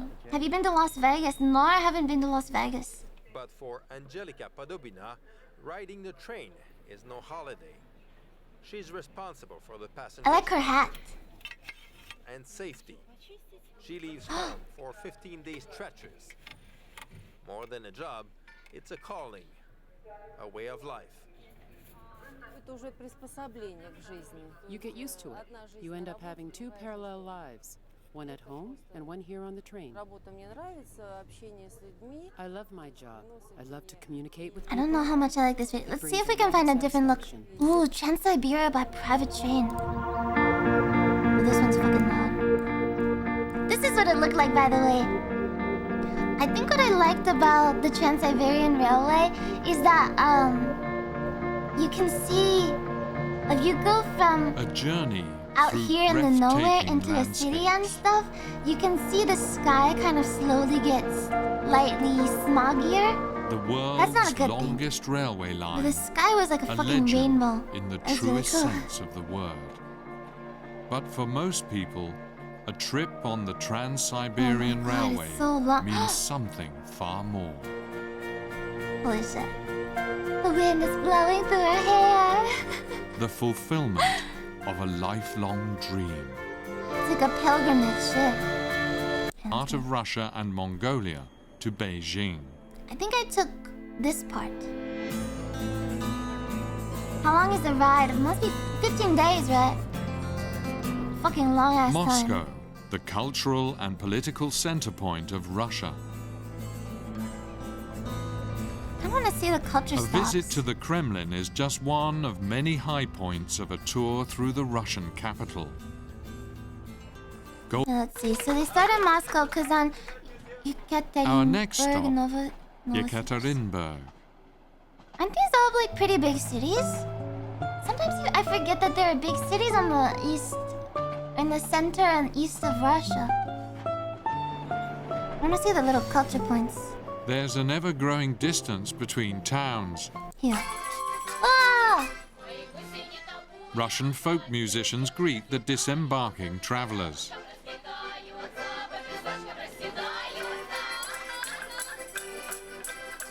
And guests are encouraged to take part in the traditional dances, a special way of bridging cultures. There's no need for translators here. She's so happy.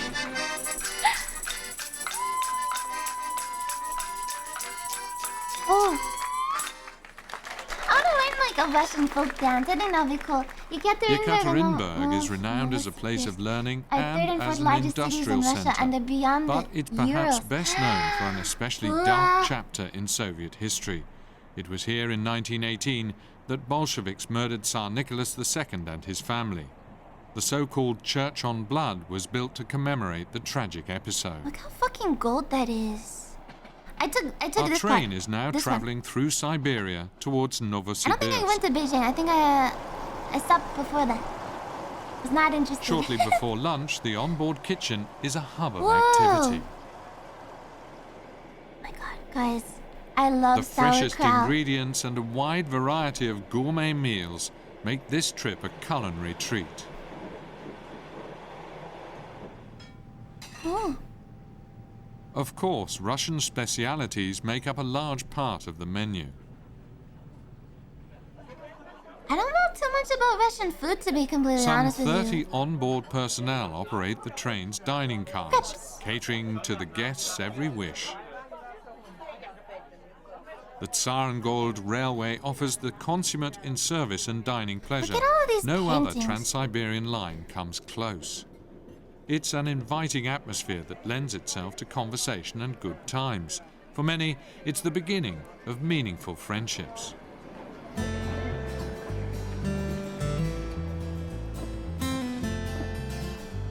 Yeah, it looks kind of comfy. Look at We all the push colors on on them. through the endless forests of the Tiger. I feel like this is a very like what's the word? Like these the colors are very Eastern European.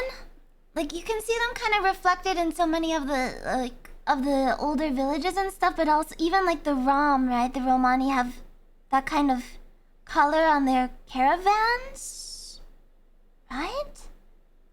If you look like at a Romani caravan, kind of cool. We push on through the endless interesting to forests of the chase taiga in the central colors and Siberia. stuff. So I feel The like heart beats in time with a the red house is clickety-clack moving now. of the train I don't think tracks so. as the stress But it's and kind of hectic interesting of because everyday if you life think about it, a slowly Western fades European away. color palette might look more basic, right? There's no yellow in like Western European flags. Following Most our of them. visit to Novosibirsk, we arrive in Irkutsk, the provincial capital of Siberia. It's the 6th day of our trip. Kind of like that's kind of cool. The station certainly ranks among Wow. the most beautiful on this route, a dazzling feast of bright, fresh color. That's a debatable claim. I'm not sure. I'm just kind of trying to figure it out. The there's a Tsarengold's normal guests thing. spend a night in a hotel on the banks of the mighty Angara River. On the next, visitors find spices from Spices! all over Central Asia and also try out another of Russia's most famous specialities, caviar. I didn't know caviar could be done from the big roe.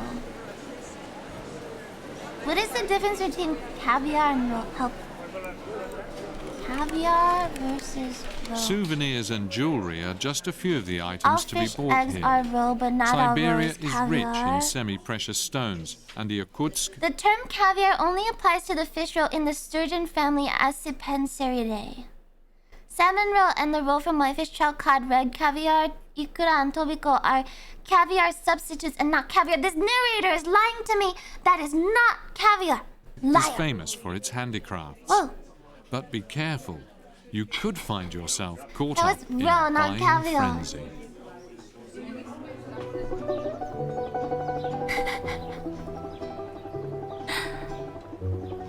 Oh, so cute. Why do you think they colored everything so brightly? 1 hour outside Irkutsk, an idyllic Siberian village.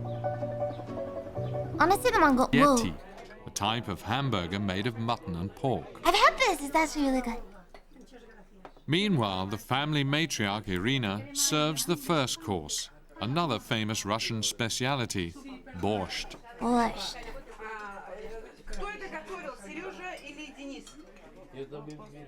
The guests are treated to a generous portion of local color, cuisine, and hospitality. Kinda cool. There's actually caviar. There's some sturgeon species that live in the Asian part of Russia.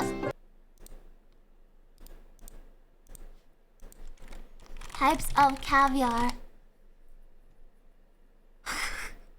Okay, let me finish this video, then I want to find out the types of caviar. Irina explains how her family survives the treacherous Siberian winters and what kinds of vegetables grow best in this climate. What kind of It's an vegetables? authentic taste of daily life in Russia. Teapot, it's A unique so big. experience for our I don't know why I'm European so guests. excited about that teapot. I'm unreasonably excited about how big that is. Potatoes. Wait, if I pull up a map.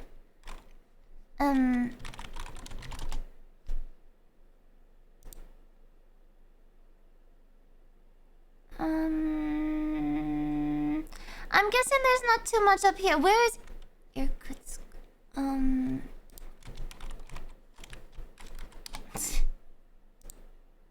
Okay, yeah, it's right up above Mongolia. So if I go, this is Ireland. This is where it is. It's about at the same. Yeah. Okay, potatoes. Nice. Right? Same.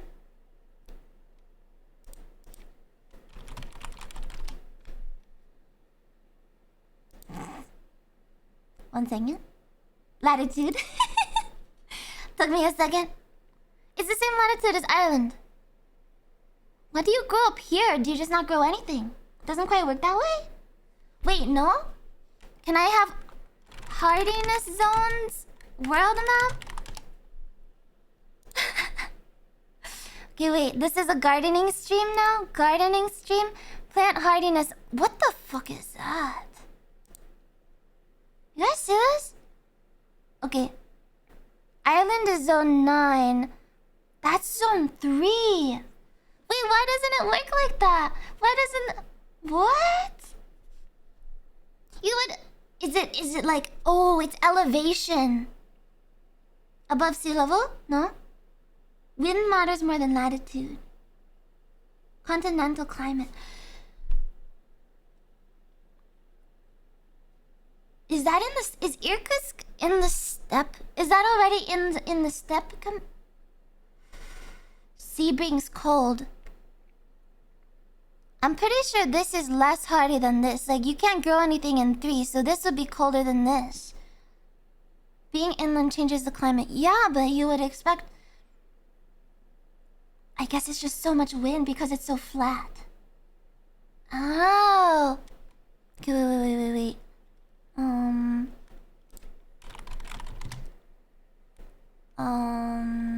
Elevation. Because Ireland can be right on the sea.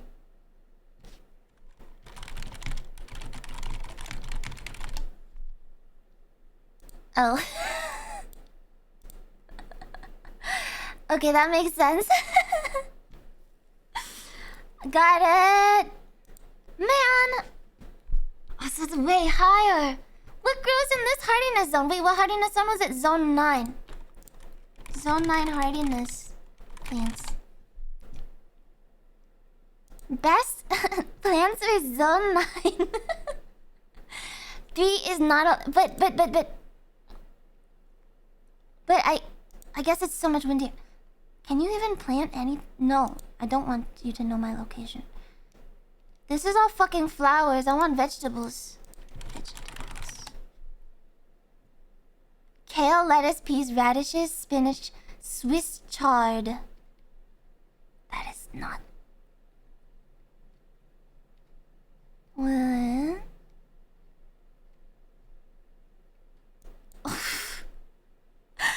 That's pretty sad, isn't it?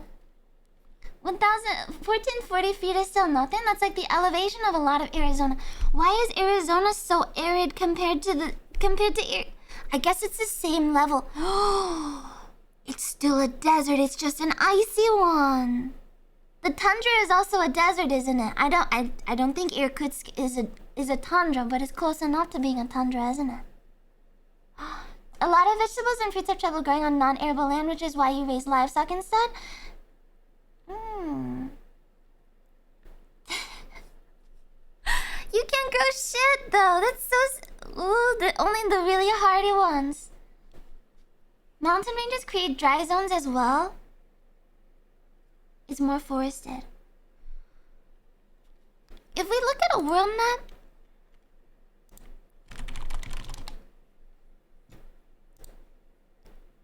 like I know that this is the steppe. This is quite swampy over here. This is likely tundra. The Kazakh is also a steppe, isn't it? Kazakhstan has a lot of steppe. I guess this is all steppe. Tundra is up in Norilsk Oman belt. Interesting. Air currents latitude actually does fairly little. Air currents world map. There's no air? What? Average sea level pressure surface below 1.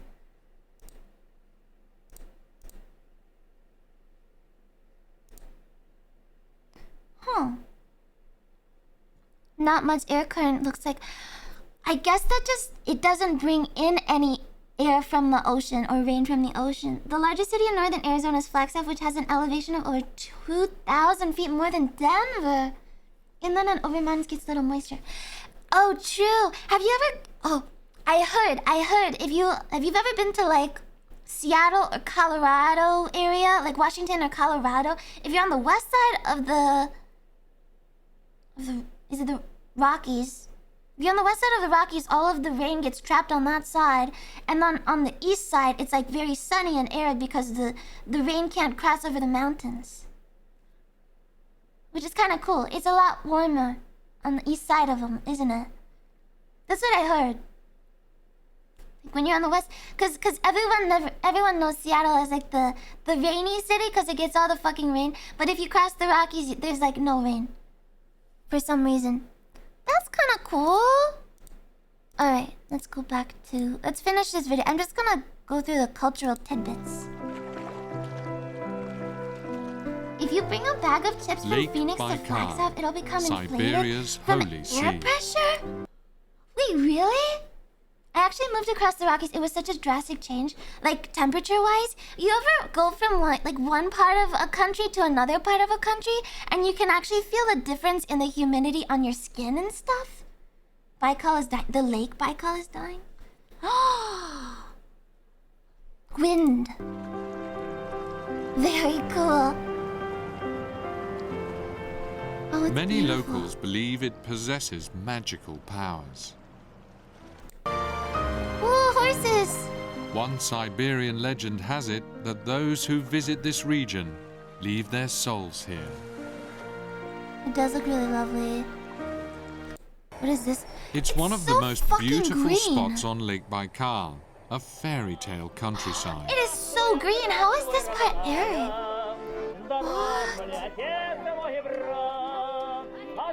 Here, the guests take part in a traditional Russian picnic with musical accompaniment.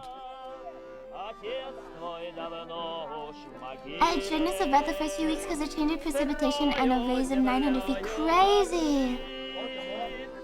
Shashlik skewers sizzle on the barbecue as the passengers enjoy an evening surrounded by natural beauty.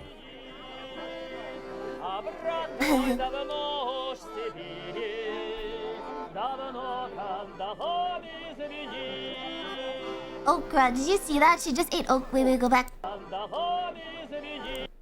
Oh. We saw Zone 9 hardiness, okra. We got it, bros, we got it. Every view is picture postcard. It's a joyous and informal occasion. The Lake Baikal picnic is another high point of this journey. By now, the guests have learnt a thing or two about vodka. This evening, it flows freely.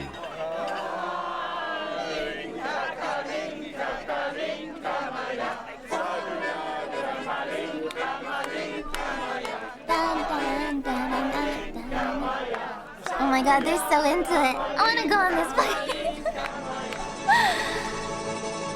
Cute.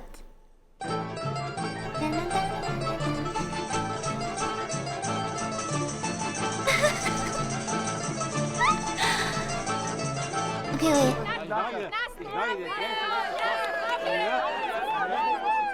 Wow. Train has reached its last stop in Russia. Ulan-Ude, the regional capital of Buryatia. Buryatia.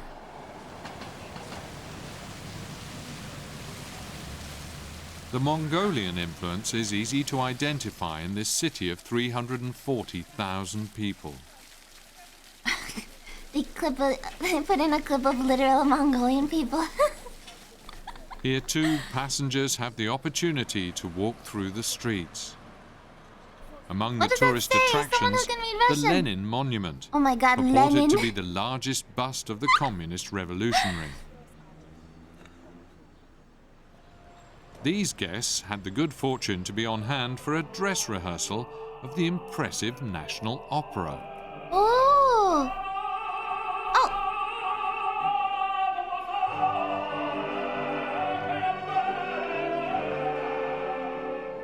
O Sole Mio, in the heart of Asia, a strange yet captivating meeting of cultures. That is really interesting.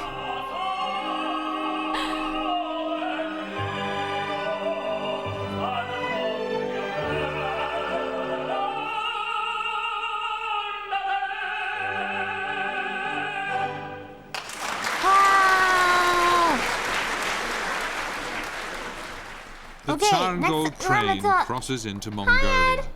Our next destination is Ulaanbaatar. Isn't that the capital of something? Oh, it's so green here. Isn't that the capital of Mongolia? It is, isn't it? Oh god, the music is so nice. I love this kind of music. A I don't know diesel why. locomotive now pulls Oh, the look train. how beautiful the landscape is. Photographers have plenty to keep them occupied on this magnificent journey through northern Mongolia. They're singing Doko. It's a raw and awe-inspiring landscape of rolling hills, isn't that yurts, and herds of animals. God, it doesn't even look real. It's so smooth.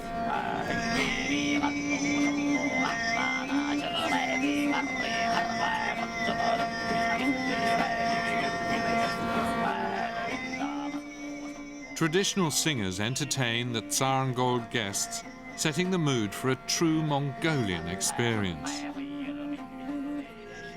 This unusual singing technique is one of many cultural traditions honored and kept alive here. I like his shoulder thingy.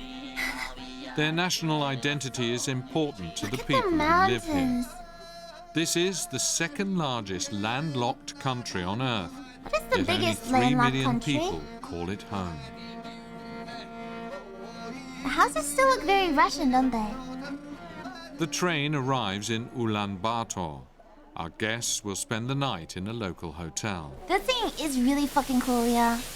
Oh shit. A typical Mongolian grill restaurant provides the evening meal. Preparing the dinner is a show in itself.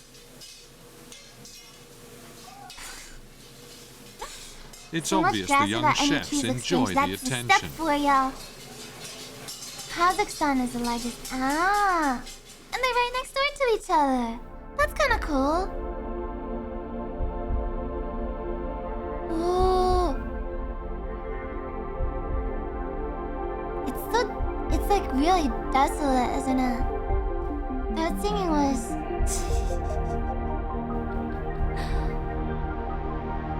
I feel like I never get to see memorable scene.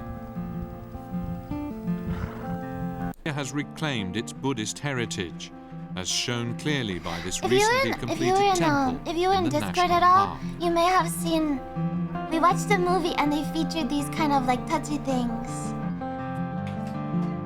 It doesn't seem like. Is it traditional? Is it a normal Buddhist thing? Whoa. Look how small a Mongolian pony is compared to like a normal horse. Like a normal horse is so tall. The Mongols have a long tradition as master horsemen and once used these skills to conquer much of Asia. Pony is so tiny. That mastery is still on display today. It is. Hey, puppy. This Nadam festival is a ritual competition, pitting the very best riders against one another. Passengers on the Trans-Siberian Railway have front row seats for this fascinating sporting spectacular. Mongols mount their first ponies almost as soon as they can walk. Oh! It's got a little helmet. I haven't seen a Cossack The traditional Nadam consists of several disciplines, including wrestling.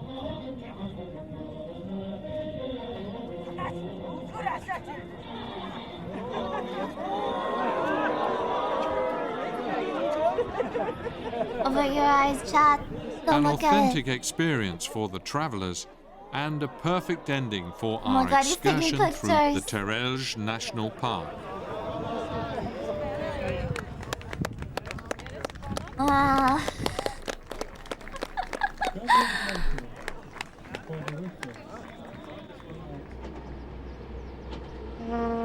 Wouldn't it be kind of weird to just wrestle for like tourists? I guess that's the whole tourism industry. And hardy vegetation. God, look at that.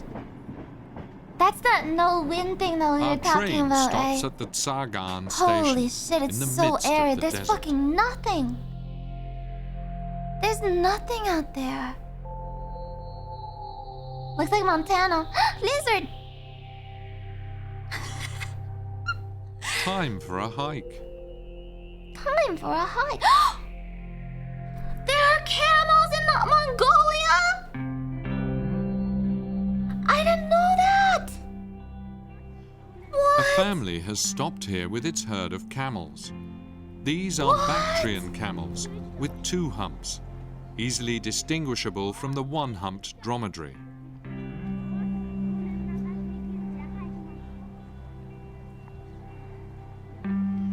I didn't know. No, it's a different species, right? It's a After different a species 2-hour from the stop, regular, like the one we train always is see. rolling again. What? That is so cool. Alright, and then they go into China. There's a Great Wall. Global economic powerhouse. I'm somewhat less interested in Few China. days. Nice. Powerful images Great. of encounters and adventures. Okay. I want to watch this caviar video. 1 second. My name's Drogo. I'm very excited about this caviar video. To another edition of Drogo's Kitchen. Look, everyone's seen the Great Wall. I wanted to look at fucking Mongolia. In this edition, we're going to be Caviar, looking at caviar video. and all the different species that we sell on the website. Caviar is really big He for looks us on so Fine Food British. Specialists. It's Gobi become a does very, it. very big category. Caviar's Okay, funny this is 'cause it's a weird, bit but of I a, haven't had caviar, no one caviar. really I've had knows the roe, ins but I and haven't outs had about it, caviar. but we like to try and be very transparent And there's many different grades of caviar, different types, different sturgeons, and it's all a bit confusing. But here I've taken a range of the most popular ones. Generally, caviar, the cost will vary on the colour and the size of the egg. For example, a beluga sturgeon takes, in the wild, 25 years to mature. In a farm, probably about 15. Now, 15 years to feed an animal that is eating a lot of food is costly. You can see immediately how Pasti has a video on this? What is Pasti's video like? I mean, it's hard to explain how different they are. It's like saying, what does apple taste like, what does pear taste like? But if I go through each one and give you sort of tasting notes. Oh my god, there's nothing in that little tin, is there? Moorish. So good. It's the Imperial Gold. The egg's a lot firmer. Much more leathery taste. That doesn't sound that appealing. And the leathery. Imperial's always got a very crunchy egg. Much firmer. It's caviar heaven. This is the higher grade of the Ossietra, Imperial Ossietra. Nutty aftertaste. What kind of animal eggs are not socially acceptable to eat? Royal Savruga. Again, really salty and probably mammal eggs. Absolutely delicious. I mean, they're all delicious, and caviar should be kept very cold. Do not So when you eat receive a your mammal caviar, egg. you need to put it straight in the fridge. Don't forget about freezing it. You can freeze it if you put it in the freezer. Do not do that because it will freeze. And once that happens, you will ruin your caviar. But definitely keep it in the fridge. You can eat it with bellinis. Oh, there's the red caviar. Okay, wait. Annie was right.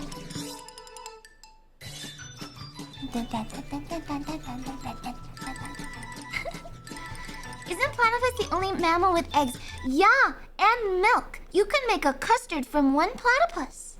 Because custard takes milk and eggs, so you would have to have a platypus is the only animal that you can make a custard from. There's also the echidna. Oh shit, sorry. Echidna too. Platypus has poison barbs on its feet, I believe. I think. You saw a platypus yesterday and you didn't take a picture and show me? Hi. Oh, there's a sturgeon. That's a sturgeon, right? Someone who knows fish, please correct me if I'm wrong. I don't really know fish.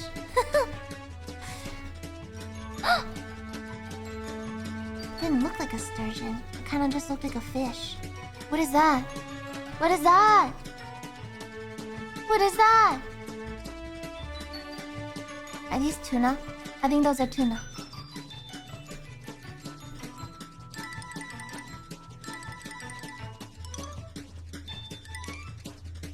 Okay, this intro is way too long. Okay, video editing tip. If you ever make a video, don't make your intro this fucking long. Get to the point. Thank as you. well as product development, but most of all, I am a fishmonger. He's a fishmonger. What the fuck? So what is caviar? Caviar in general is fish eggs. But specifically, caviar is known for being from the sturgeon. Starting up top here, we have California white sturgeon, the Royale grade, offered in 1-ounce units and other sizes available. So it does come in this Coming color. down to your French trout roe. No, he called it roe, you fucking liar. This is not caviar, it's roe. Your golden whitefish out of the Great Lakes. Your wild-caught Alaskan chum salmon roe. It's fucking salmon roe. This is roe. Farm-raised Bulgarian Ossetra. Mississippi paddlefish. Smoked bourbon-infused trout roe. Bourbon-infused trout roe. Bacon-infused trout roe. Bacon-infused. And hackleback. We hope the variety of caviar we offer you here at Samuels & Sons Seafood helps you guys get through the holiday It's an season ad. and create a healthy menu option. I want to see the history of caviar, maybe.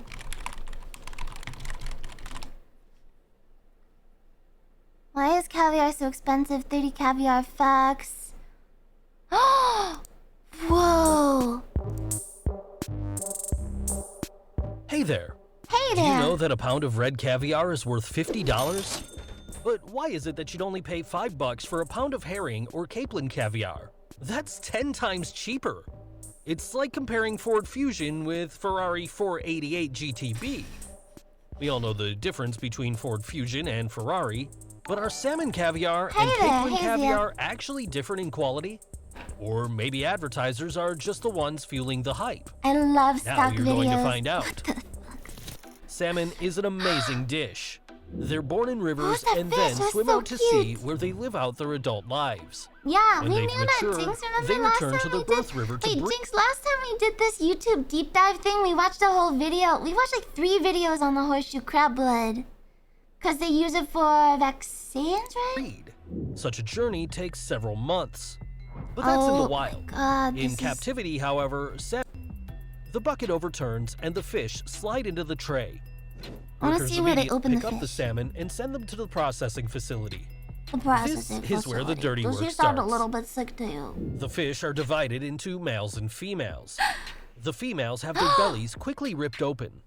The eggs are taken out and What? sent to huge trays. so now many. the males are brought to the trays. Even under Oh. such crazy conditions, salmon still retain their instinct of procreation. Oh. The males fertilize eggs right in the trays. Yes, the white trickles you're seeing Oh. is salmon sperm. Okay, that's cool. Oh, Done. no. The caviar is ready for further processing. The salmon carcasses are set aside to be harvested for meat and sent to store shelves. That's cruel, huh? Yes, but that's the natural course of things. After spawning, all salmon die except the Atlantic salmon. Workers add water to the trays containing the fertilized eggs and mix everything thoroughly. This is to ensure that the sperm has maximum access to the eggs. Now the eggs are sent to the ponds from where millions of tiny fry will hatch. And now, some fertilize the eggs in a similar Oh with my an God. antiseptic to prevent infection.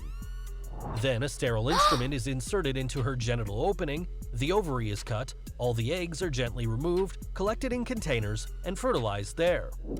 The female quickly recovers after such a procedure and lives for many years. Oh, she's fine. As you can see, harvesting fish eggs is not an easy task. This is... On large farms, the workload is so great that special robotic facilities are used to rinse the eggs. Such a What is a machine handles bird? tens of pounds of caviar at a time.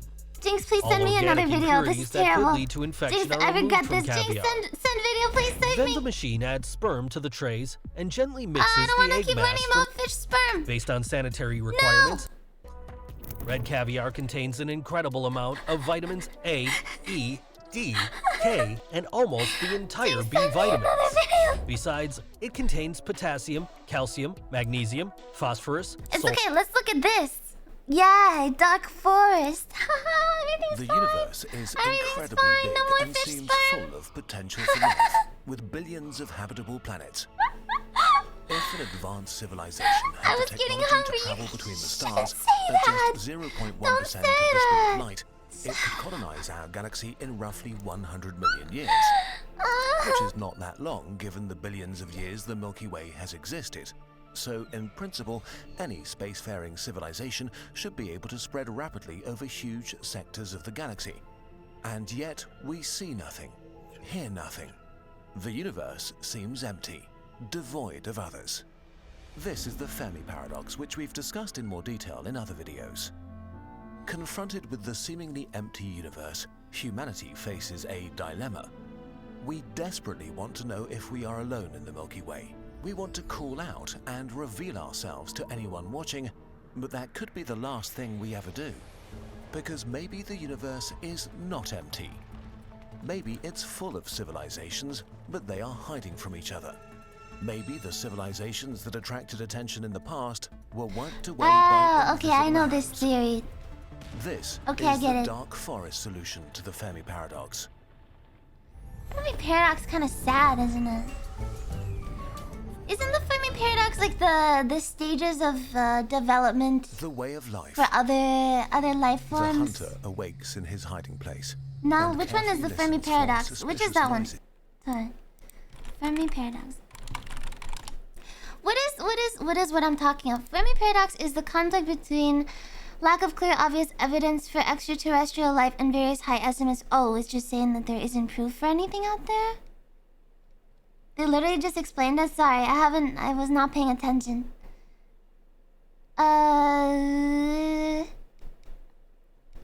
Why is it a paradox? Chain of reasoning. The following are why some of the facts and hypotheses together serve to highlight the apparent contradiction. There are billions of stars in the Milky Way, similar to the Sun. High probability some of these stars have Earth-like planets. Many of these stars, hence their planets, are much older than the Sun. Some of these men may have developed intelligent life some years ago. Some of these civilizations may have developed interstellar travel. Even at the slow pace currently envisioned in interstellar travel, the Milky Way galaxy could be completely traversed in a few million years. And since many of the stars similar to the Sun are billions of years older, the Earth should already have been visited by extraterrestrial civilizations, or at least their probes. Okay, so the Fermi paradox is that there should be life, but there isn't, and we haven't found it yet. Oh, am I talking about the Great Filter? No. Drake equation, there's a couple.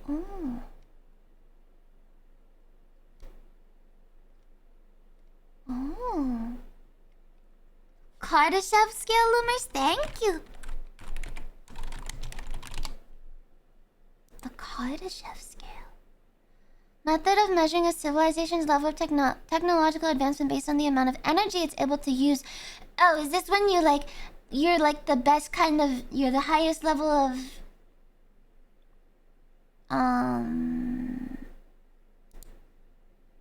civilization if you can harness a sun, and that's where the Dyson sphere comes from? That scale sucks and is old and useless. We are type 0. Is the Dyson sphere the highest level of civilization? Can you go beyond harnessing a sun and like harness something else? Kardashev scale. Yes, an entire galaxy. Wait, let me just see the entire Kardashev scale. I'm sure there's a video of it. Okay.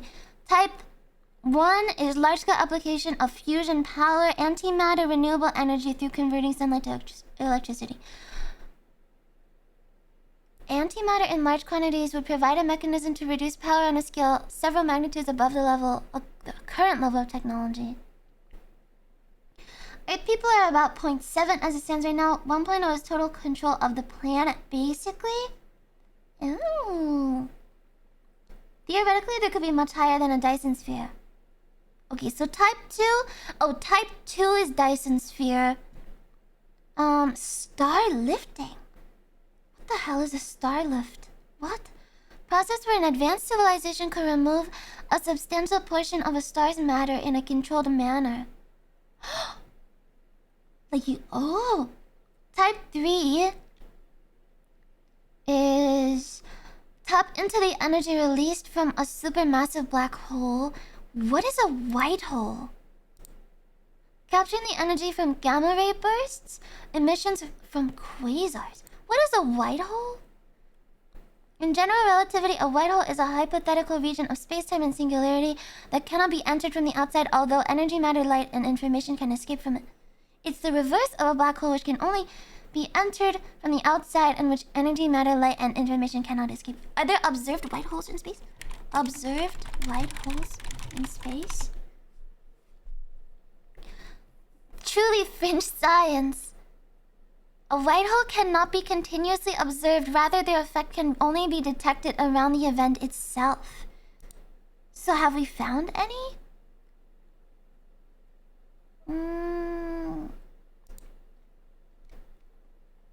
None. Is this another one of those mathematic things that state that something exists but we can't prove it or explain it? Only theoretical. Man, this sucks. The name given to white holes is pretty rad. Kugelblitz. Oh, it's just math. See, fuck math. What's the point of math if none of this stuff even exists in reality and it's just like whatever? It's like, oh, math. Wow. This is why, I don't like theoretical physics. I like applied physics. Alright, I'm watching this fucking video. From the thick undergrowth before he gets up. Oh. Another night has passed without incident. The forest is dark and full of fog. He's a good storyteller. He considers calling out to Kugelblitz are others black to holes end formed his from loneliness, electromagnetic but stops radiation himself instead of at the last There there's different methods of formation of a black hole? Black hole? Formation? Methods? A white hole's like walking through a door that only opens one way. What? The truth is, we don't know anything, we just tried to get it. I know. What? Micro-dimensional mastery is much better than the Kardashev skill. Micro-dimensional... Lumi the video. No, I'm much more interested in micro-dimensional mastery. What the fuck? Okay, but where are we on the micro-dimensional mastery scale? My OCD? But I'm confused and I don't know what's going on. I don't know about the small dimensions, no. Bring up a video on it. Okay, let's... I just feel like this video is no longer interesting. Now I want to look at a video on the Kardashev scale. It's hypothesized that extremely massive stars, much larger than the largest observed stars, wouldn't go supernova but instead collapse directly into a black hole. Yeah, I believe that.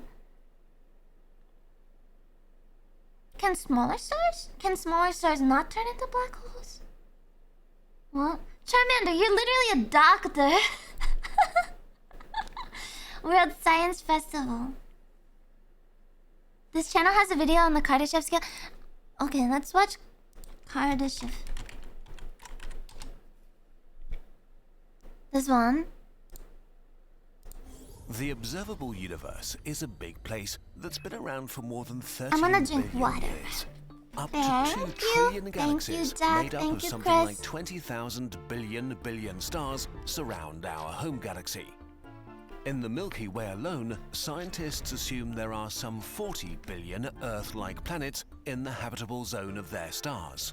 Some of the When biggest we look stars at could these form a numbers, black hole it's nucleus hard to but still have a imagine regular that there star is outer nobody layer. else out there. It would change our perception of ourselves forever if we found others.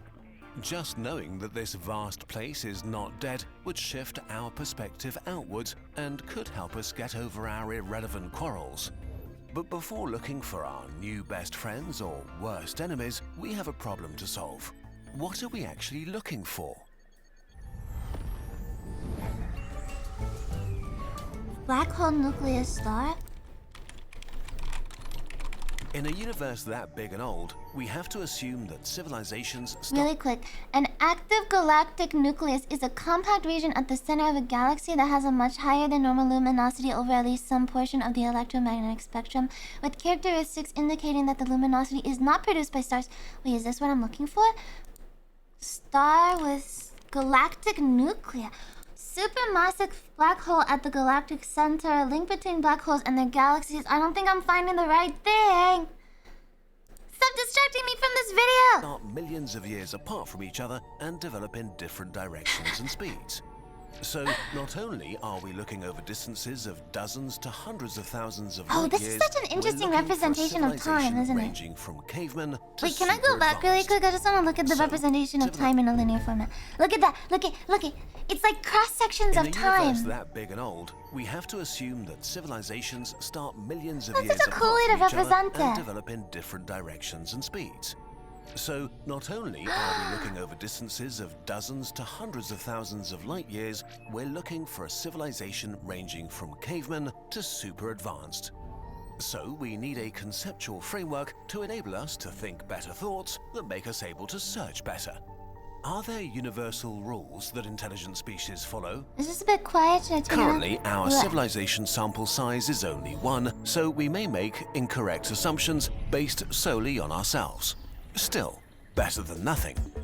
We know that humans started out with nothing but minds and hands that could build tools. We know that humans are curious, competitive, greedy for resources, and expansionist. The more of these qualities our ancestors had, the more successful they were in the civilization building game. Let's play Civ. Being one with nature is nice, but it's not the path to irrigation systems or gunpowder or cities. So it's reasonable to assume that aliens able to take over their home planet also have these qualities. And if aliens have to follow the same laws of physics, then there is a measurable metric for progress: energy use. Human progress can be measured very precisely by how much energy we extracted from our environment and how we made it usable to do things. We started with muscles until we learned to control fire. Then we made machines that used kinetic energy from water and wind. As our machines got better and our knowledge of materials expanded, we began to harness the concentrated energy from dead plants we dug up from the ground. As our energy consumption grew exponentially, so did the abilities of our civilization. Between 1800 and 2015, population size had increased 7-fold, while humanity was consuming 25 times more energy. It's likely that this process will continue into the far future. Based on these facts, scientist Nikolai Kardashev developed a method of categorizing civilizations from cave dwellers to gods ruling over galaxies. The Kardashev scale, a method of ranking civilizations by their energy use. Oh, there's the Dyson The scale has been refined and expanded on over the decades, but in general it puts civilizations into 4 different categories. A Type 1 civilization is able to use the available energy of their home planet. A Type 2 civilization is able to use the available energy of their star and planetary system. A Type 3 civilization is able to use the available energy of their galaxy. A Type 4 civilization is able to use the available energy of multiple galaxies. These levels differ by orders of magnitude. It's like comparing an ant colony to a human metropolitan area. To ants, we are so complex and powerful, we might as well be gods. So to make the scale more useful, we need subcategories. On the lower end of the spectrum, there are Type 0 to Type 1 civilizations. Anything from hunter-gatherers to something we could achieve in the next few hundred years. These might actually be abundant in the Milky Way. But a civilization that is not actively transmitting radio signals into space might be as close as our nearest stellar neighbor, the Alpha Centauri system, and we would have no way of realizing they Humanity exist. and Centauri, that's But kinda even cute. if they transmitted radio signals like we do, it might not be very helpful.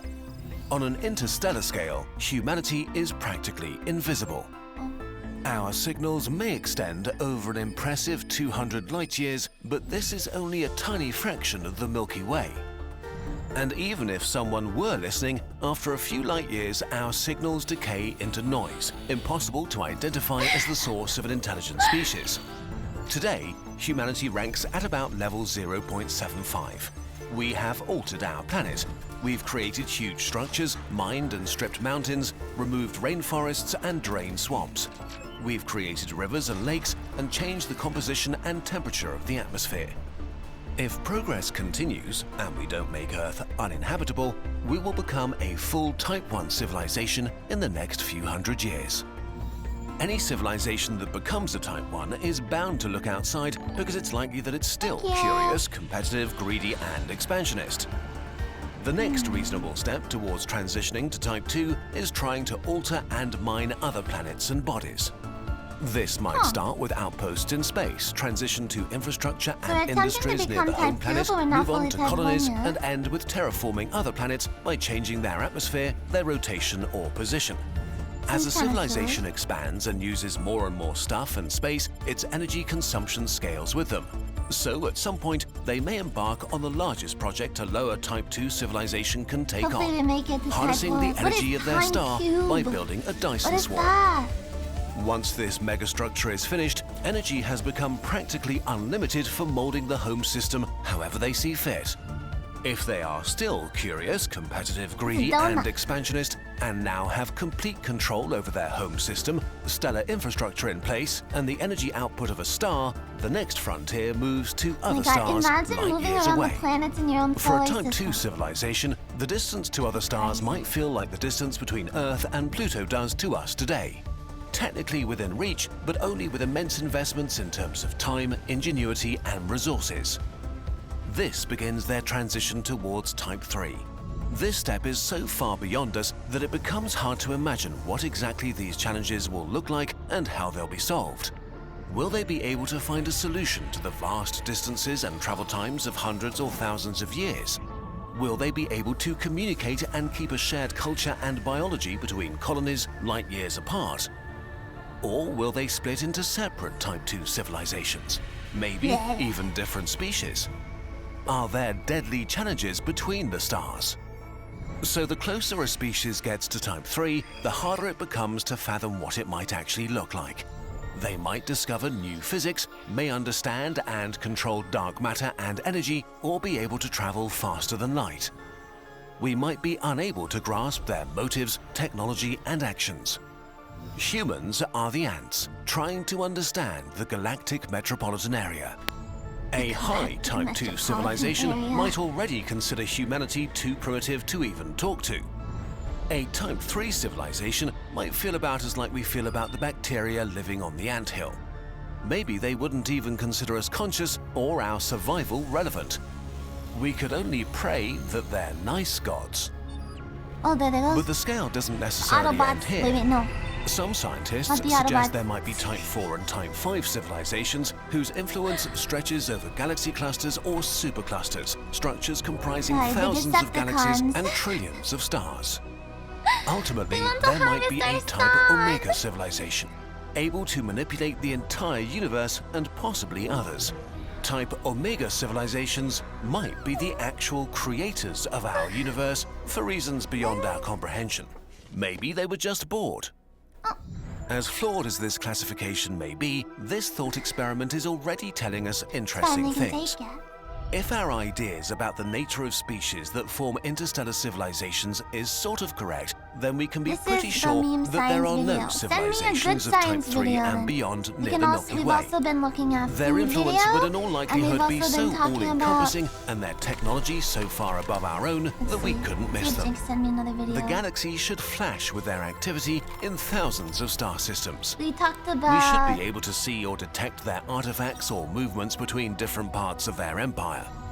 Even if a Type 3 civilization did exist in the past and died a mysterious death, we should be able to detect some of the remnants of their empire.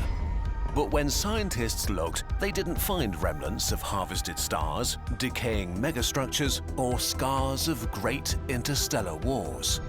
So they're very likely not out there and never were. In a sense, this is very sad, but also very reassuring. It leaves the galaxy to us and others similar to us. So the Okay, most that's where the promising family civilizations to paradox look comes for may be somewhere in the spectrum from Type 1.5 to Type 2.5. They wouldn't be too advanced to understand them and their motives. They may have finished their first megastructures, Why does and it they look might so be in the mushroomy? process of moving stuff between stars and transmitting enormous amounts of information into space by accident or on purpose. They would probably also look to the stars and look for others. Then again, maybe we've got it all wrong. Maybe progress to Type 2 does not mean expanding outwards, and humanity is still too immature to imagine otherwise. For now, all we really know is that we haven't seen anybody yet, but we've only just started looking. Until we finally find friendly super aliens and can ask them to explain the rules of the universe to us, most of us have to make do with learning stuff ourselves. Whether you're going back to school, leaving home for the first time, or if you're just entering a new phase in your life, our shop is stocked and ready for all your back-to-school needs. Notebooks and notepads to organize your work, stickers and mugs to make things look nice. Lots and lots of posters to turn your dorm or room into an inspiring oasis of knowledge. We have new shirts and... Alright, ad. Go away, ad. Gross, ad. No merch plug. Let's see. I wanna look at food again. I asked Jinx to send me a food video and he didn't. Give me the food video. Lumi merch plug when? I had a merch... Wait, I had a merch plug. Nope. That is not a merch plug.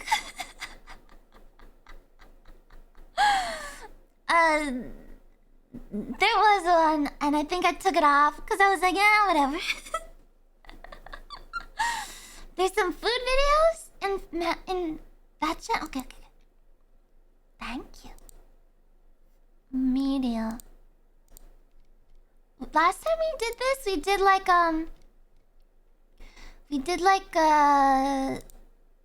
kind of like a food history video day, which is really cool. Whoa, what is this? Do you want to look at how mochi is made? That could be kind of cool. Let's see. Hi! Tazrarin. Hope I'm saying your name right. The video is really cool. Hi, Raiders! Hello! Hi, Miss Fishy. Thank you for reading. Can I get a shout out for Miss Fishy? Hello, my name's Kaneko Lumi. We're kind of chilling out and watching YouTube videos today. How's your stream? Alright, I'm shouting out. All my mods suck. Oh, you're playing Skyrim. How is that? I've never played Skyrim before, but I hear good things. Momotaro candy. Meat clown. Oh, I've seen this. Let's watch this one. I like the culture stuff. Skyrim's very fun, very chaotic. Are you doing like a cool build or something? Or like an interesting playthrough? Believe it or not, this Because you can be like a vampire and stuff, right? I've always wanted to play, I just never got the chance to. Amezaiku, the traditional Amezaiku. Japanese craft. I actually had this one. I tried it once. Hot modded elf lady. Oh, you got the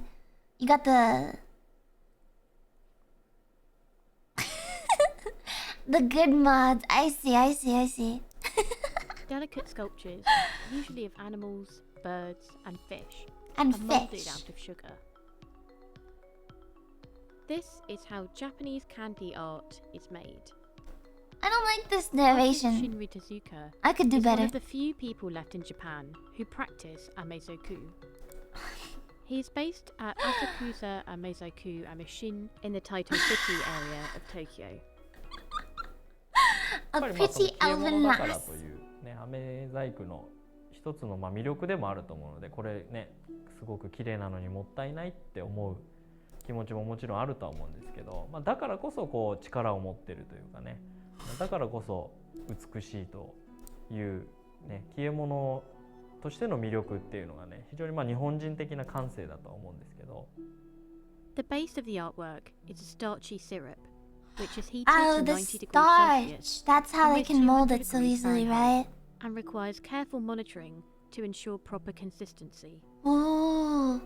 The mixture is extracted, then kneaded by hand. A small section is selected and pinched into a spherical shape. Artists do this using their bare hands, which is a skill in itself. The syrup is mounted on a stick, then formed into a Thank shape you for the by follow, constant pulling backseater and boy. Yeah, we like backseating here. The final shape is painted with food Ow! dye using delicate brushes. Ow! Stop throwing shit at 飴もい me. ろんな種類があって、さっき言ったグルコース、水飴由来の Glutinous もう starch 本当に syrup.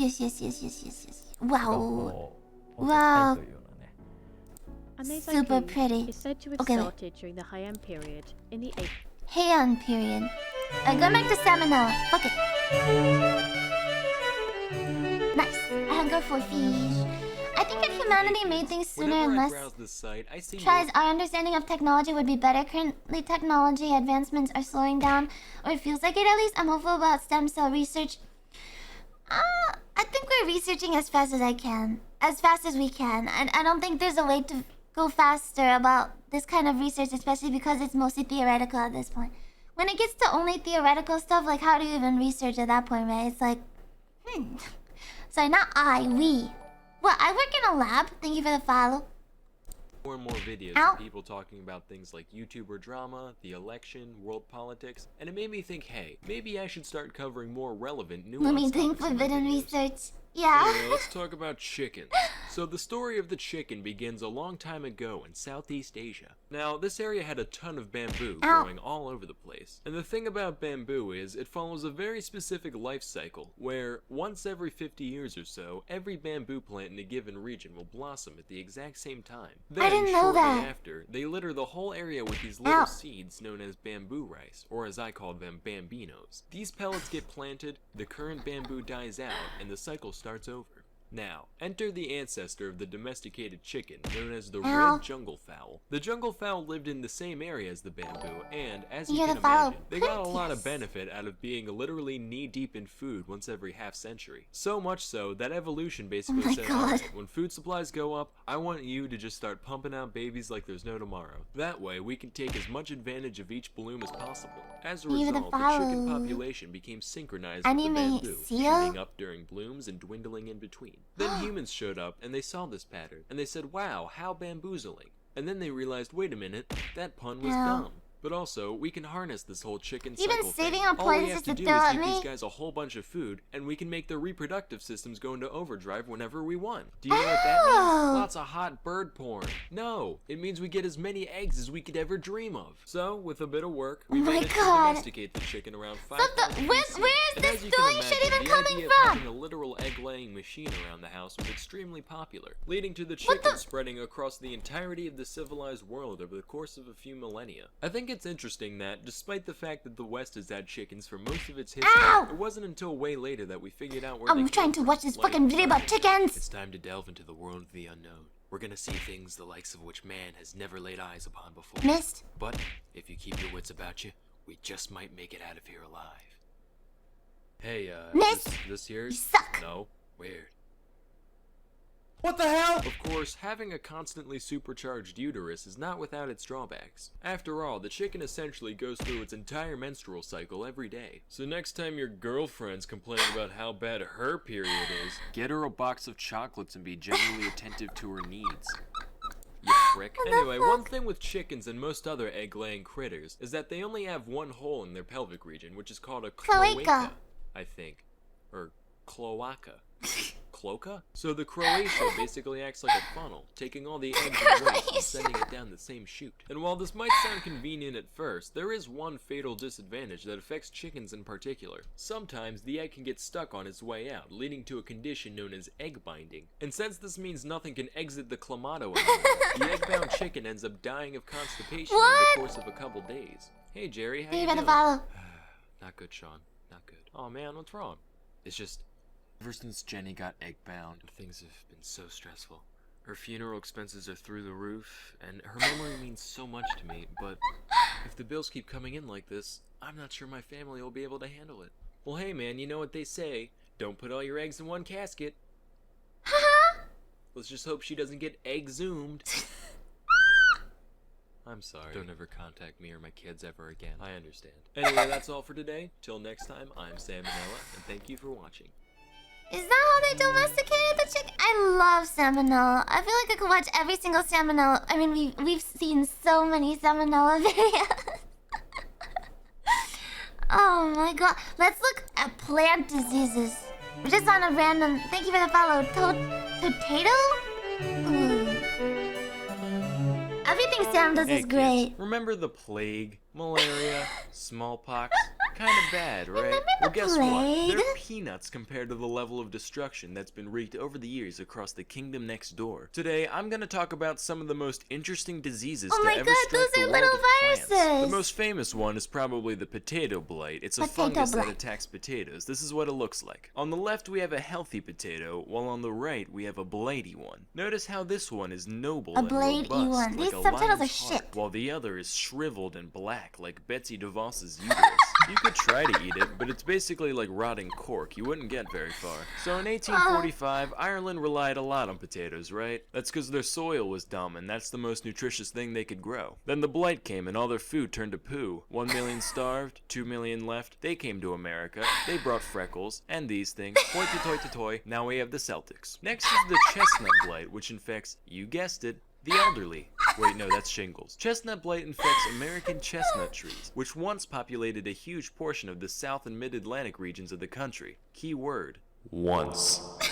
During the early 20th century, the blight arrived, which ended up killing around 4 billion trees over the course of a couple decades. Hey, remember that time 4 billion giant things died inexplicably? Me neither. Nobody does. Let me give some perspective on the situation. Those trees were huge, like 40 meters tall apiece. That means 160 million kilometers of tree was destroyed by this disease. That's long enough to get from the Earth to the Sun with 10 million kilometers to spare. Here's another. If we take the volume of all all these trees, we get 126 billion cubic meters. If we burn that much wood, we get 861 quadrillion joules of energy. That's the amount released by the bomb dropped on Hiroshima, times 10,000.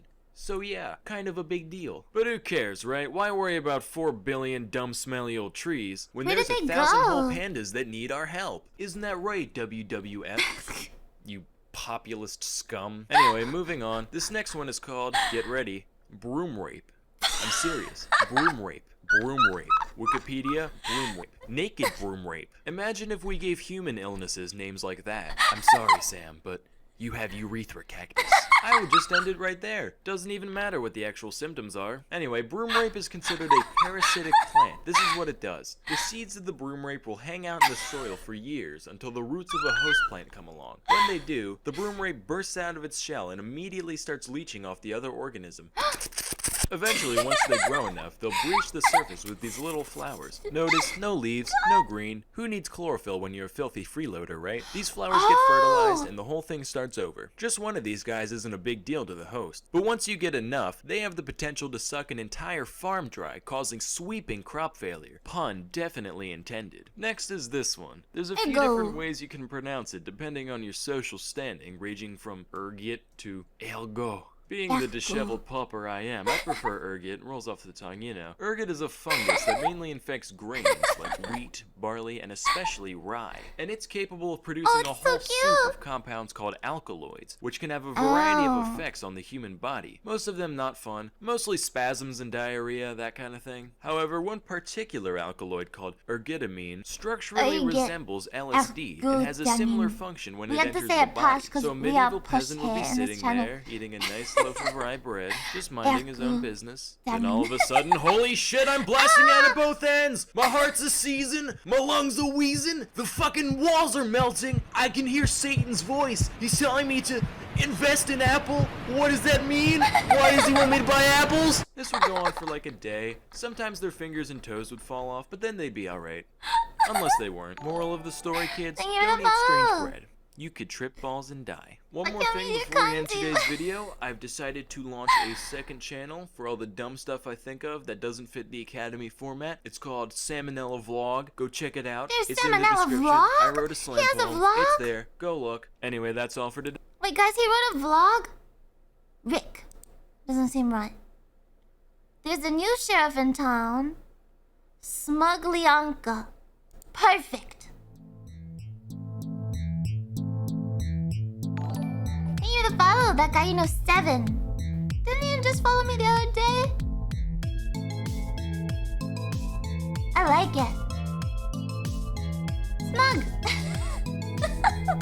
Alright, I think Smug is actually secretly Salmonella. Smuganella. Alright. Everything he does is so fucking funny. Which one should we watch? Why is there no USSR emo? Stop it! I'm a Romanov! I'll never admit to anything. Stop it. Just admit it. It's okay. Wait, why it suck to be a pirate? No. We already saw that one. Baby superpowers?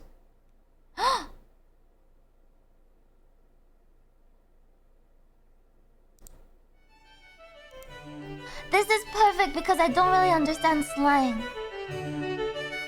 I don't really understand it, so this might be helpful for me. Today I'm going to talk about a few slang words that I never understood. First is chicken legs. Now, if you know me, you know that I'm leaner than lean. So I've received this insult a couple times, you know, hey, chicken legs. But chicken legs really aren't that skinny. Here's a diagram of my leg, right? And here's the average chicken leg. Look at that. I wish I had that kind of calf definition. That's sexy as fuck. There are bodybuilders with less meat on their bones slang than that. Is slang for short language. No way. Interacted with the drumstick. Shit, really? I'm frankly dumbfounded that anyone ever thought to use this to refer to skinny people. Then there's socking someone. Hey man, I'm trying to think of a new slang word for punching someone in the face really hard. Like just destroying someone with your fists. Got any ideas? How about one of the softest, gentlest, and most unassuming objects found in one's entire house? That's like kicking someone in the dick and being like, whoa bro, you just got feathered. Fuck you, don't try to downplay my suffering. If anything, I got shin bashed Thank in you for the the dick follow, bag. Echo. That's the proper level of vulgarity relative to the situation. Anyway, it would make a little more sense if you said gloved, because at least those are socks for your hands. But no, it's nonsense. Next is blow, in reference to cocaine. It's a form of air movement, so I guess this one is like half correct, but it could still lead to a lot of confusion. Yo, y'all wanna do some blow? Oh, gee whiz, voila, okie dokie. Oh, I'm feeling it. It's kicking in. Poor doggy. That's some nifty blow you got there, eh? Get out of my house. Next is nuts. When somebody is nuts, it means they're wild, they're crazy, they live life on the edge, right? What the fuck is so exciting about this? Finally, box. So box is a common slang word for one's lady bits, right? Now, No, I've I've only been never around heard 2 that. vaginas in my life. I came Literally out of one never of them heard when I that. was born, and I spent most of my time around the other one with my eyes closed, so my knowledge on that subject might be a little shaky. However, I have been around hundreds of thousands of boxes in my life. I know those inside and out, so that should make up for it. And let me tell you, these two things could not be less similar in shape. I You don't see, understand this one boxes at all. have Like, this one doesn't make if any your sense. pussy has corners, Thank you for the you should follow, probably Brian start taking leaked the tampons live. out of the container before you Get put in the them box. in. Likewise, if you Socking- compare the properties sock of either in the object, box. you'll notice that they're basically opposites in every way. So as a slang word, it's totally unfitting. Anyway, that's all for today. Till next time, I'm Sam You put things and inside. thank you for watching. Oh! Okay, that makes sense. That makes sense, that makes sense, that makes sense. Because, oh, you put stuff inside the box. I've never heard that one before, though. I've never heard that one. If you accidentally bump your elbow... Let me read this again. If you accidentally bump your elbow into a lady's parts, is it called a box bunt? Get out. Get the fuck out. What the fuck? That's terrible. That's not good. Hey kids, Not good. if you've ever been Black Friday shopping or visited the Diablo subreddit recently, chances are you've encountered mass hysteria at some point. Mass hysteria is known medically as mass psychogenic illness, or MPI for short. It's basically just when a bunch of people start acting a fool for no discernible reason other than maybe a stressful environment. Being that this sort of thing is naturally very noticeable, there's loads of documented cases found all throughout history. Let's take a look at a few. This first one is what made me make this video in the first place. So one day sometime in the Middle Ages, a group of nuns in a French convent were enjoying a quiet, uneventful day, until one of them decided to start meowing.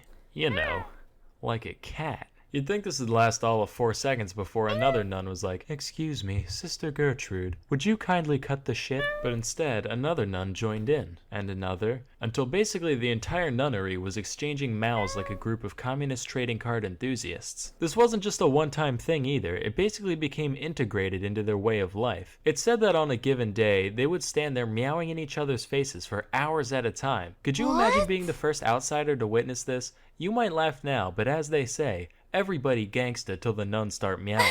I'd void my bowels and move to Malaysia without even thinking. Miles more terrifying than this pile of garbage. As you can imagine though, after a while it stopped being scary and just got annoying, leading to the neighbors calling in a band of soldiers to deal with the situation. Hey guys, can we talk to you for a sec about Yeah, that. All due respect, but we have orders to literally beat the hell out of you with whips till you start acting like people again. Sorry sir, it's just force of habit. Haha, habit. Seriously though, we would rather go to hell for throttling a gaggle of nuns than put up with another minute of your bullshit, caprese? Our next event took place in the parish of Fatima, Portugal in the year 1917. It all started with 3 shepherd children, ages 10, 9, and 7 respectively. They were like, "Greetings, fellow Portugueseites.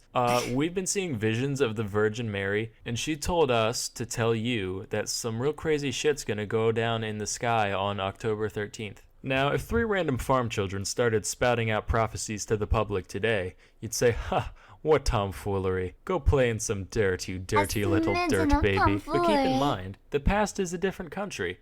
And Portugal's a different country, so that's like different countries squared you gotta think about. Plus this was during World War I, a time where a lot of people were holding out for a miracle to begin with. So the kid's story was actually picked up and even spread by local newspapers, to the point where, when the day finally came, at least 30,000 people gathered in Fatima to witness the alleged miracle. Lo and behold, on that day, the sun began zooming around, careening towards Earth and sending rays of multicolored light cascading across the sky, creating a light show like nobody's ever seen. Keep in mind, this happened in the 20th century, way after the era where belief in divine jiggery and or pokery was considered mandatory, so naturally there were plenty of skeptics and non-believers present, and even they saw it all happen. Or so they thought. How do we know the sun didn't really whiz around haphazardly that day? Well, number one, use your frickin' brain. And number two, accounts differed wildly from person to person. While some say the sun zigged hither, others say it zagged thither, and others still said it shined a brilliant yellow and stayed perfectly still. As such, it was eventually concluded that the event was just a combination of MPI and weird eye stuff from too much sun staring. Although I'd like to believe it was real, just that Jesus' illusion skill was way higher than his alteration at the time. Yep, that's it. Sam's going to hell. Why, for blasphemy?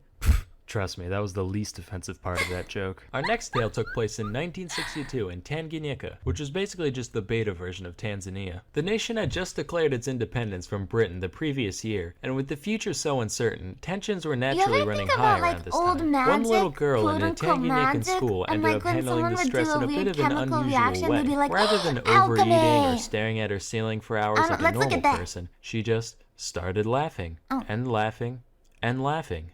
Pretty soon, her classmates at the all-girls school she attended began to join in, to the point where 95 of the 159 students caught the gigglies, which lasted anywhere from a few hours to 16 days straight. Beyond just the unprovoked cackling, other odd behavior included aimless running and occasional violence. The problem got so severe that the school was forced to close down temporarily, leading to the chortlers roaming the streets, spreading the affliction further.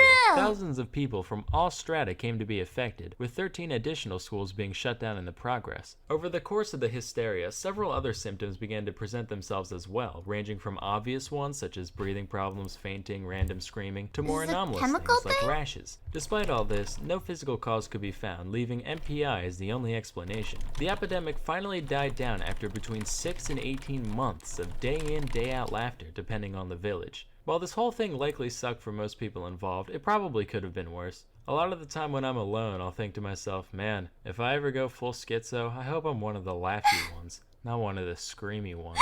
With this story in mind, just maybe, if I put my mind to it and believe hard enough, I can be both. Flashback to the year 1518 to the city of Strasbourg, at the time part of the HRE. A woman named Mrs. Trophy began fervently dancing in the streets for no discernible reason, for hours, then days. All without music, of course. Her only breaks consisted of occasional food intake and passing out from exhaustion when night came. If you saw that today, you'd just be like, huh, drugs. But apparently people found it pretty inspiring, because within a week, 34 others had joined in, and after a month, there were around 400. This wasn't your casual bobbing up and down either. This shit made Zumba look like Tai Chi. Here's the best modern day simulation I could find.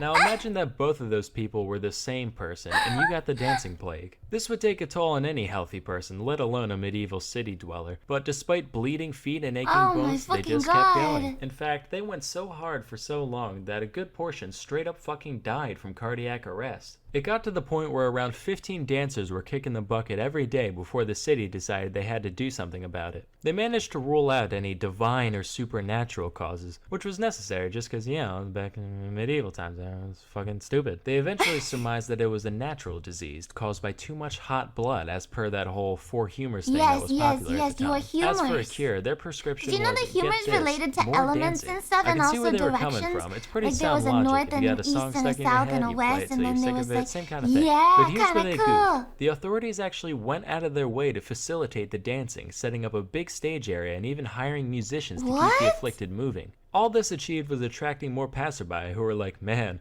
mass psychogenic illness looks frickin' epic, let's get in on that, causing the contagion to become even more widespread.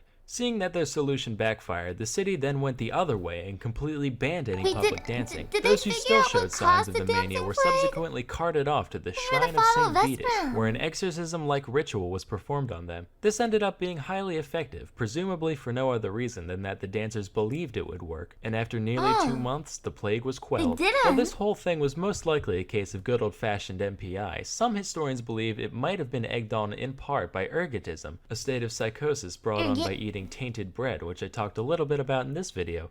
Ding. And hey, while I'm shilling for my channel, I might as well give a shout out to another as well. Today's video was sponsored by Cheddar, a network focused on producing Dancing Plague. What the hell is this? We have to watch it. We have to watch this. Welcome one and all to Puppet History! Oh my god, Today Puppet we'll be taking a deep dive and ever-winding look into yet another chapter in the heavy book we call history, while our guests ruthlessly vie for the coveted title of History Master. Ryan Bergara, are you ready? Yeah, I'm ready as always. Special guest Jermaine Fowler, are you ready? I don't know. Okay, then let's crack it. Yeah! Okay. I actually kind of like the ring of that. And would you guys like to know what we're competing for? Yeah! No, I don't care! Underline biblical event could imbue a few generations with an Literally all-enveloping Dance sense Macabre. of existential Camille dread. Saint-Saëns is one of my favorite any composers. of the stories that you're going to tell, is it one of them at least not going to be a bummer, or are they all going to be bummers? No, they're all pretty sad. History is a sad thing. Yeah, you're probably right. There's some like happy historical events, like the day peanut butter was invented and stuff like that. I would say that, when I first saw Lion King. That was good. That was good too. So considering all that, the city of Strasbourg seemed like a prime candidate for ground zero of the impending apocalypse. Yeah. The common folk of Strasbourg, in addition to all the struggles of just surviving in the 1500s, found themselves dealing with an increasingly problematic clergy. Author John Waller says, quote, dates back to 5,000 years ago, found in the tooth pulp of a skeleton in present-day Latvia. What? Bach forever? No, Camille Monks Saint-Saëns and priests shamelessly is the took best concubines and listen, all so had pretty. greater appetites for meat, Saint-Saëns is drink, good. and This sleep next. than for prayer Get out of here with that pastoral Baroque duties. bullshit. Can't fault them for that, you know what I'm saying? I guess even clergymen have to get the. I kind of want to say that. That's so crass. No, say it. Yeah, they got sometimes clergymen got to get. Okay, no, that was too crass. That's disgusting. It was little. It's pretty. What is gross. wrong with you? Yeah. People were not stoked about this because these holy folk are supposed to be their direct line to God. One guy was so fired up that he went poking around various local holy houses to see how much meat and booze they'd been hoarding, and he found plenty of dirt, but eventually gave up his investigation. I wonder why. That red light means we're at our first question. Oh. Why do you think he stopped his little investigation? A, they paid him off in barrels of barley wine. B, a nun blackmailed him. No. Or C, a monk threatened to murder him. Guys, chat. Chat. Are you locked? Chat, are you locked in? Chat, are you locked in? I didn't know this was gonna be interactive. Wait, seriously? That's what I'm thinking. Angel, I think A too. Why is everyone saying C? What are the options? Let's go back. Him, or C, a monk. This one. It's not. A seems too obvious. Why would you share your booze? Maybe it's C for sure. Okay. How many people are on? Should we make an actual fucking poll for this one? B is funny. Should we make an actual fucking poll? Poll. I wanna do a predict. I wanna see what people actually think. Why did a local give up his investigation? I can't spell. Barley wine bribe.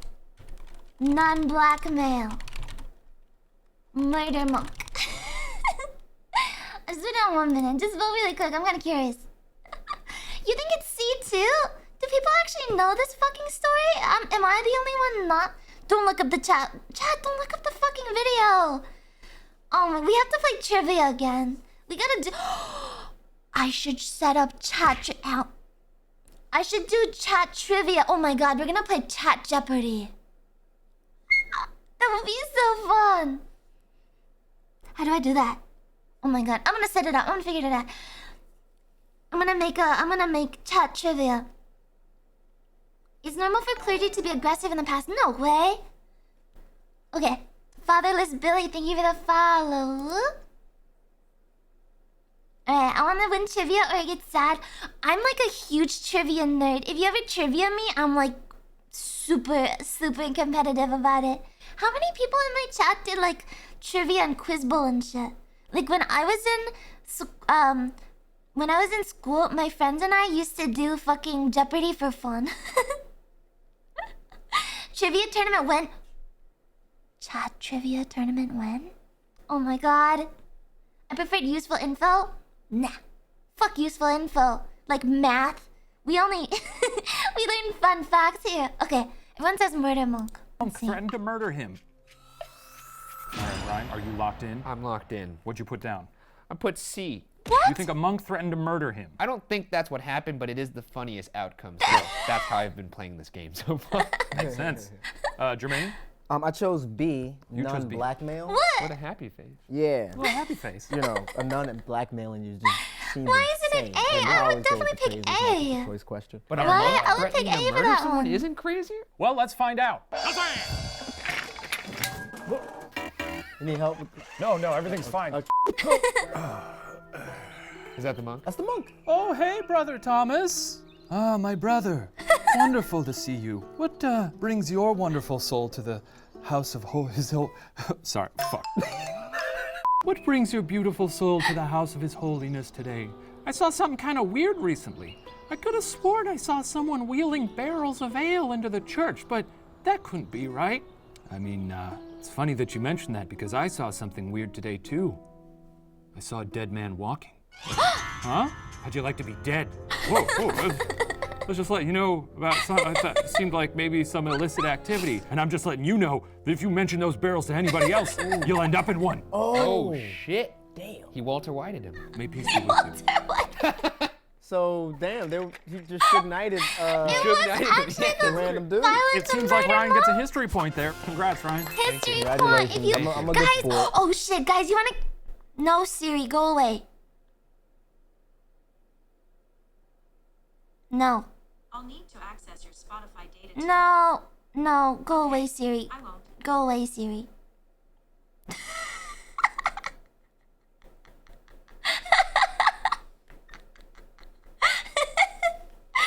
Okay. No, guys, can you keep track of points? Maybe we'll have like a running total, and then we'll have like a. If we do a couple trivias, maybe we'll just have like a championship run of trivia as like a stream one day. I have to figure out how to code. Maybe we'll do like some coding for it. That would be so cool. Okay, keep track of points. If you voted for C, Murder Monk, you get a point. Thank you. I did not get a point. Driving an even greater wedge between the classes, the clergy and lords had been hiking up taxes for years, and according to Waller, quote, peasants were forbidden from grazing pigs on common pasture, from fishing in local pools and streams, and from entering the forest to gather timber for building and fuel, to hunt game, even to pick acorns or berries. And that's some bullshit! No acorns for the pros! You seem passionate about this. Why don't you take it easy? Well, I mean, you want to go out there and pick some acorns and berries? It's okay. It was a long time ago. It's over now. Muppet Lumi. What's in your bag? Oh, wouldn't you like to know? Why don't you come check it out? I feel like it's a trap. Come on, open my little bag. Like a start of a horror movie. No, come on here. Don't say that. Open my little bag. Open my little bag. We need Muppet Lumi now. Take one out. Okay. It's a jelly bean. That's right. Just for you. You put props in the. You put so much thought in the character. You put jelly beans. It's a jelly bean. Those are my special treats. Actually, you know what? I'll take a jelly bean too. Oh, go for it. Yeah, I do love jelly beans. On top of all this bullshit, the region had been through a pretty rough couple decades. We're gonna run through this really quick, but every time I turn the light purple like this, I need you guys to shout, all the crops died. Okay. Just like that. All the crops died. Great. So here we go. In 1492, there was a famine because all the crops died. In 1493, crops weren't half You gotta follow bad, but then Cinco. everybody got syphilis and a bunch of people's skin fell off. Baller. As they rounded the year 1500, things leveled out for a few years. The crops were good for a bit. Yay! And then all the crops died. In 1507, hail the size of apples pummeled the town. Whoa. Why are so many weird things happening were they in this really the size town? of apples, or is that it was the size of apples! And because of the hail, all the crops died. then the why did so bubonic much plague shit staged the happen? brief reunion tour. And was mercifully stamped out by the bitter winter of 1511. But also, all the crops died. And then again in the Apples bitter were winter smaller of back then. 1514. Ooh, good explanation. Oh, we were on the same page there. We switched it up. That felt right. Followed by a summertime drought in the summer of 1516 when, one last time with gusto, All the crops died.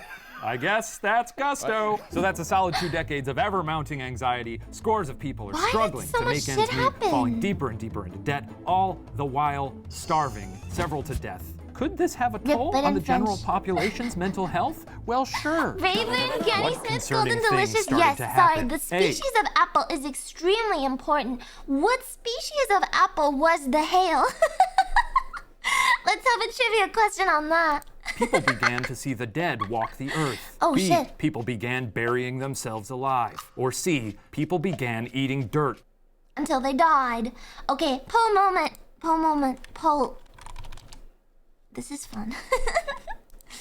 What the fuck? Okay, wait. 1. Zombies. 2. Cannibalism.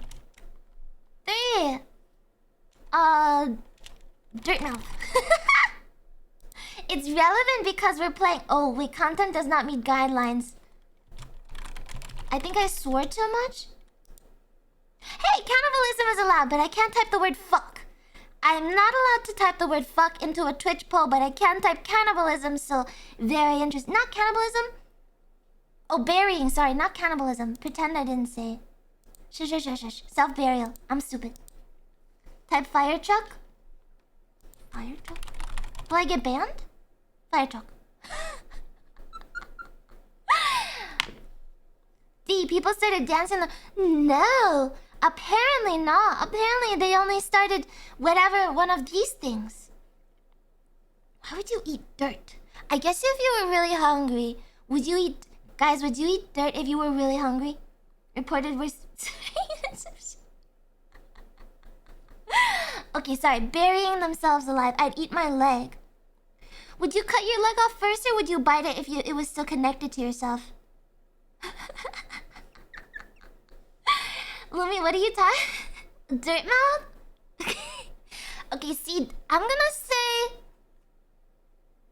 go with C, dirt mouth, because they were hungry, right? Until they died. So it all death related. Yeah. What was A again? People began to see the dead walk the earth. I've heard things like that. Yeah, that's crazy. So like ghosts. Yeah. Ghouls. Yeah. Ghouls, Goblins. Ooh, buy me a Coke. All right, Ryan, what do you got? I'm gonna go with C. Dirt I'm gonna go mouth. with C. People eating dirt until they died. Kind of similar to those people that danced till they died in France. Oh. Oh yeah, I've heard of them. Jermaine, what are you going with? I just feel like there should be like an all the above option, because it just feels like all those things would have happened. But if I had to pick, I'm going with A. Well, that's a point for Jermaine. What? Oh yes! That's right! It's not dirt I'm a mouth. history buff! So Waller describes... Holy shit, wait, how many people voted for A? Wait, can I see? Guys, only 10 people voted? Oh shit! Guys, your history sucks. Quote, thousands imagined their dead relations to have escaped from purgatory, running and screaming to the music of drum and pipe. Many of those killed in battle were reported to be carrying their bloodied and mutilated limbs. One woman was stricken with terror after having seen, quote, the ghost of her dead soldier husband clutching between bloody hands his own severed head. Jesus. I voted for CT, these were all yeah, but I visions. didn't say that Yes, I these was are all smart. visions. But no I one didn't ate say dirt, I was right? smart, No one okay? ate dirt, though that is a thing. That is a method of suicide. It's like a weird ancient thing. They would eat dirt until they died. Jesus Christ. Yeah. Wow. If you thought all that was bad, welcome to 1517, which they 1517. depressingly and hilariously called the Bad Year, which would play out like a greatest hits compilation of the previous decades. More frozen crops, more hail, some smallpox, All the crops some died. leprosy, and a fun new disease. Guess what this new disease is called? A, the English sweat. B, Lucifer's indulgence. No or fucking C, way. horsebite flu. No fucking way. I have to pull it. Guys, I really want to know what you guys... I have no fucking clue. Name your disease. Adopt a disease. You ever see those adopt a road signs? Adopt a disease. English sweat. Lucifer's ass. And horsebite flu. Can you get bitten by a horse and get a flu? Fever causes sweat. Some religious think dancing is evil, so I'm voting B. Really? What religions think dancing is evil? Sweating is unholy. Why is sweating unholy? Is that like related to the humors as well? Gotta go with sweat Calvinism. I think I'm gonna go with English sweat because I don't think they liked England very much. Right? It's like really even right now. It's really even. Whichever one was writing Footloose English sweat. I'm gonna say blame the English. I feel like they would blame the English for that one. No Googling. No Googling. I'm not Googling. Who does like the English? I'm not sure. I feel like everyone hates the English. It's just because we were so successful in colonizing the world. The English like the English. Right? Horsebite flu. Won by 1 vote. Okay. It would be funny if it was English sweat. All right, Ryan, what do you got? I'm gonna go with B. You're gonna go with B, Lucifer's Indulgence. That's too cool to be a disease name, I also think. sounds like the name of a dope coffee shop in Silver Lake. Yeah, it totally so does. A sounded like a nice tea. A tea called English Sweat? English Sweat. Yeah. And B sounded like some incense. Yeah. So I chose Well, that's lovely. What is that? Lucifer's I Indulgence. chose C, but You then chose C. I did a D or Butt Meets Delight. But, I don't Butt know. Meets Delight? Butt Meets Delight. You know what? It's a pirate. You know what? I'm gonna give you an extra point for Butt Meets Delight. Hey, wait a second. Yeah. Wait a second. You can't do that. Well, you've never taken the initiative, Ryan. That's because I was playing by the rules. I didn't realize it was the fucking Wild West out Well, maybe here. have a little fun with it every now and then. That's true. You do have a satchel full of jelly I reward beans. creativity. And I'm also giving that point out because neither of you got it right. It was called the English Sweat. So yeah, it was just a disease where you'd sweat for several days until you died. What were the symptoms? You'd sweat a lot. You just kept sweating. How long did they sweat? A few days. Okay, moving along. Whoa, what the? Yeah, that's right.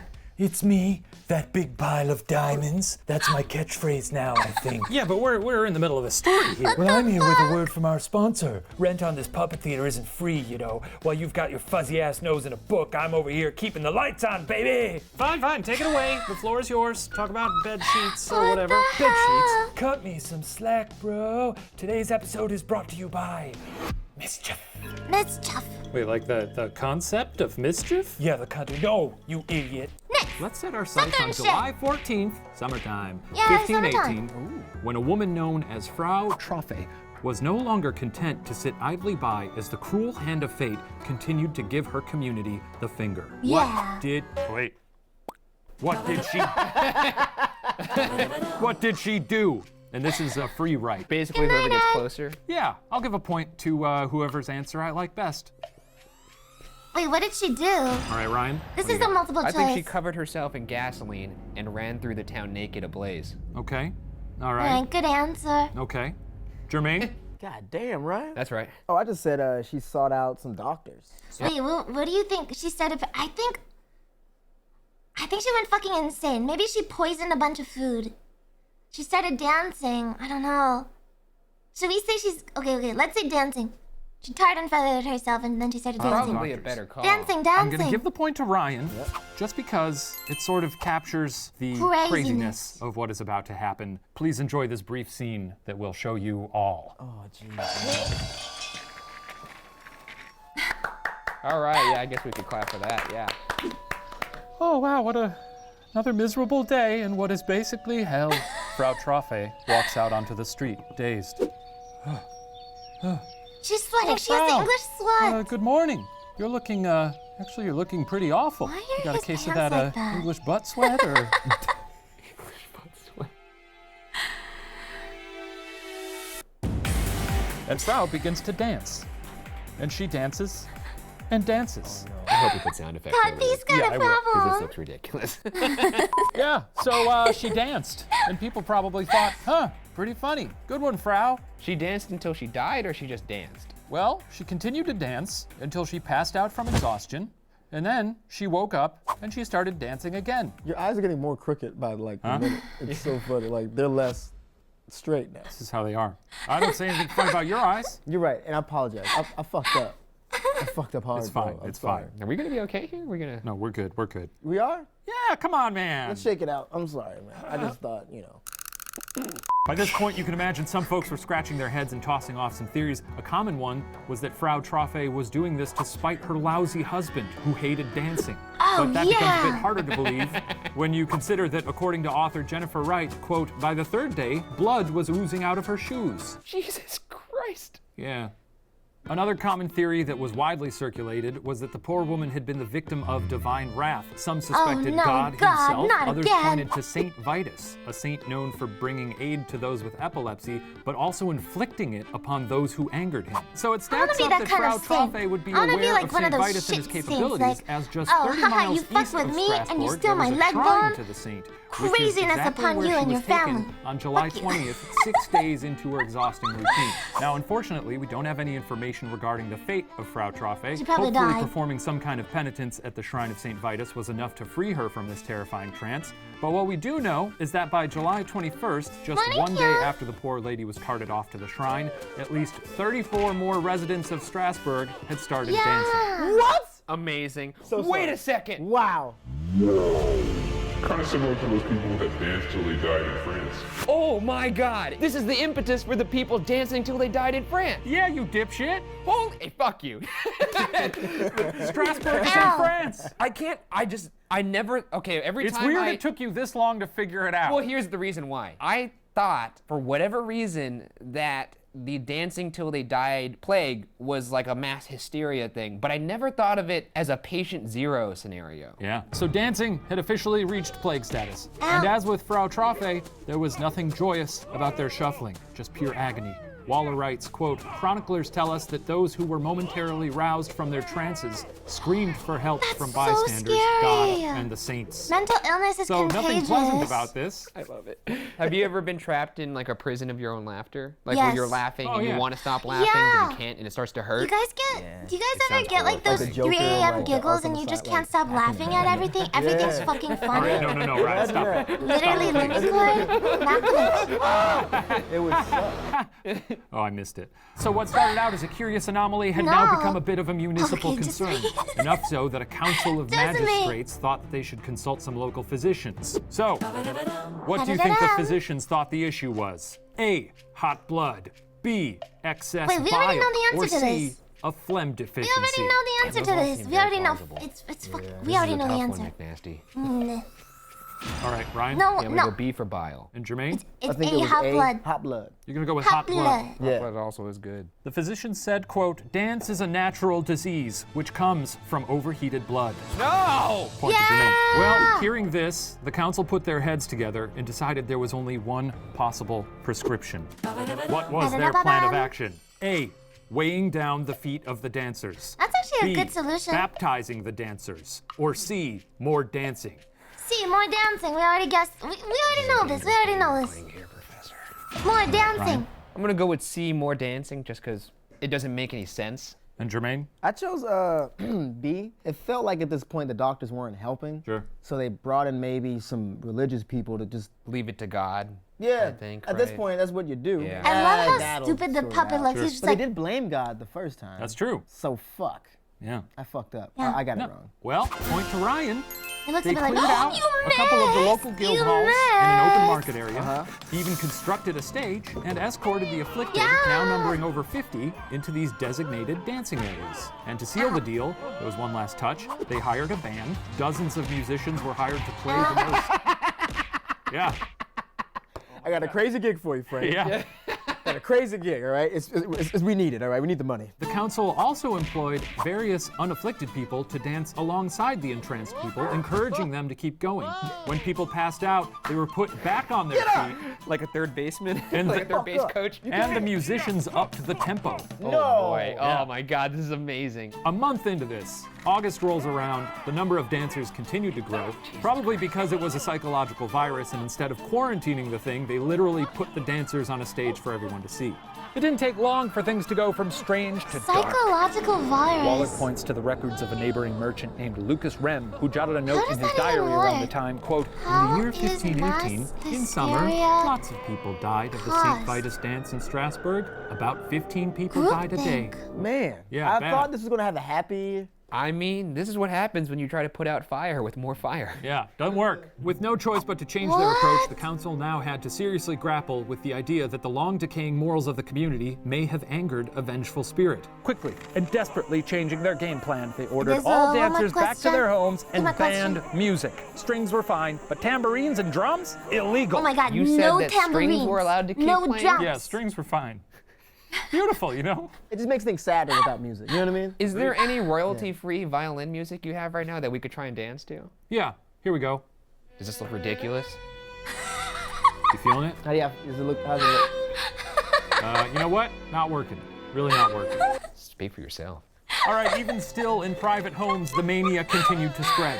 At this point, the dancing had been going on for over a month, and while there are conflicting reports about the number of people, most seem to agree that there were at least a couple hundred. Desperate times cause for desperate measures. Yeah, nice. And you know what? I'll give you an extra point for Dancing that. in the What the hell is mines. going on here? This is bullshit. We're on the same wavelength. I appreciate that. It's fixed. This game is All right. fixed. The magistrates weren't about to sit on their hands as their town was slaughtered by the jitterbugs, so they really... I'm sorry. Thank you. Sentence is amazing. Thank you. It is pretty good. So they really put their heads together and came up with a new plan. First, obviously, make a big 110-pound wax likeness of St. Vitus as a sweet gift to the Duke. Yes, appease him. Second, Appease line his up a leg bunch bones. of wagons to transport the afflicted wiggling masses to the shrine of St. Vitus about 30 miles outside of They're town. still dancing. They're still dancing. And what was their final measure? A, chain the dancers' feet together.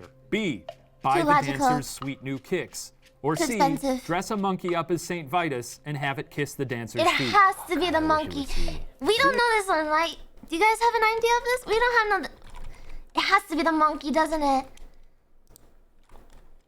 Final measure, chains, feet, kissing. I just feel like it. Oh, true. Did they have access to monkeys back then? I'm actually not sure. Shit, maybe they didn't have access to monkeys. Fuck. I mean, this wasn't near monkeys. I think it has to be monkeys though. I'm gonna go with C. I only have 1 point so far. It's the church, they had everything. True. A seems too No, Annie, that's what I'm saying. A is too logical to even make sense. Oh, stop it. I'm typing these fast, okay? I'm typing them fast. Trade routes had been around since before the 1100s. Yeah, but would they have a monkey on hand? Would they have a monkey on hand is my question? Like, I don't know. I don't think they would, honestly. I feel like they wouldn't really have a monkey on hand. Romans already had monkeys. The Italians would. Aren't these German? Haven't you seen Aladdin? But wasn't this German? Her name was Frau Troffe. Frau? I thought that was a German word. Okay, these are French. Oh, sorry. Holy Roman Empire. Oh, shit. They're Roman. All right, kissing.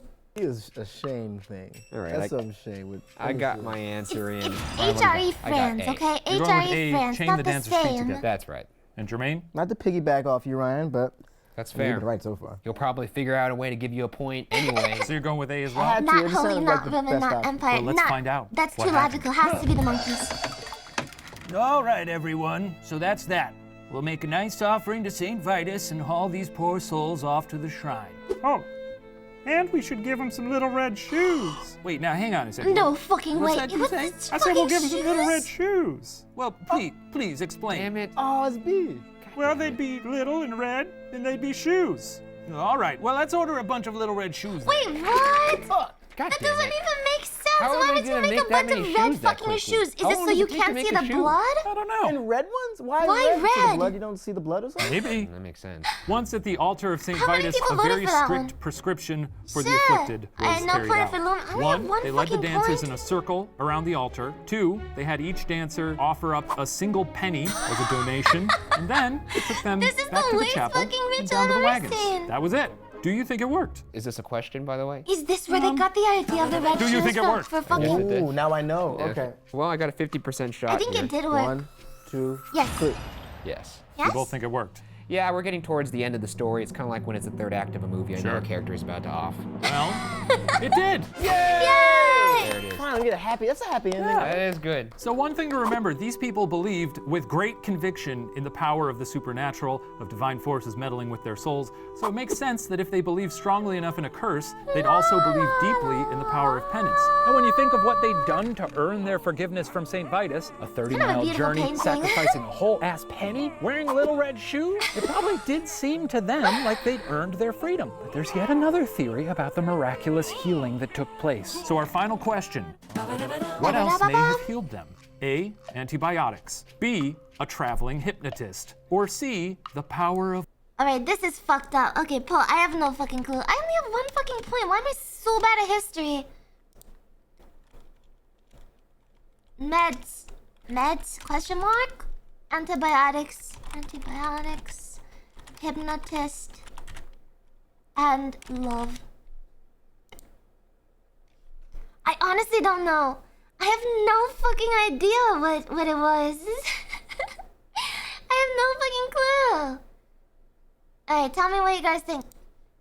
Monkey see, monkey do pop. Yeah, literally, just like mass-induced hysteria. People trying to join in on stuff. This was the ultimate FOMO.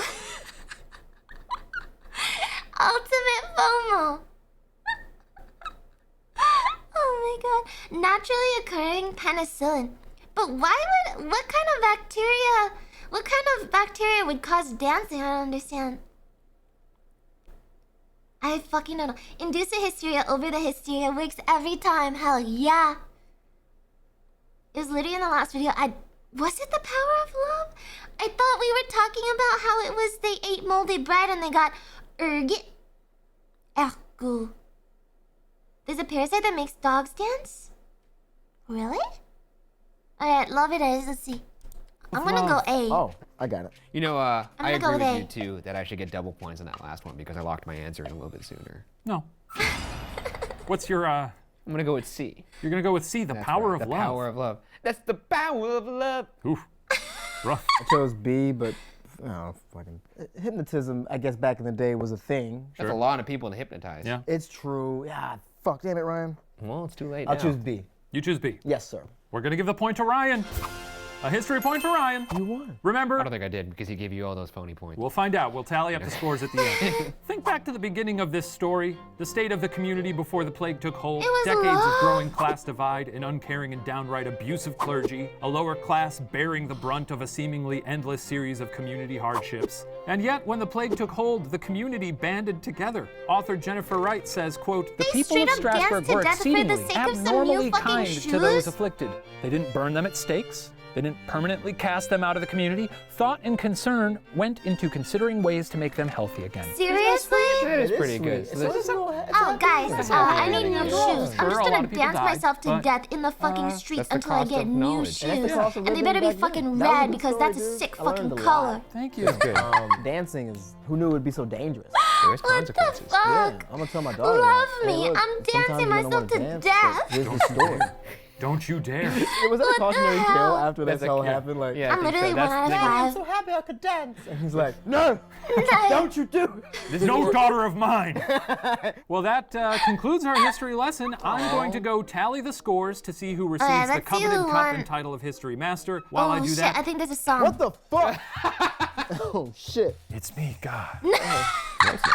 Yes. It's not. Like a Bloodborne character. I'm God, okay? I've got something to say.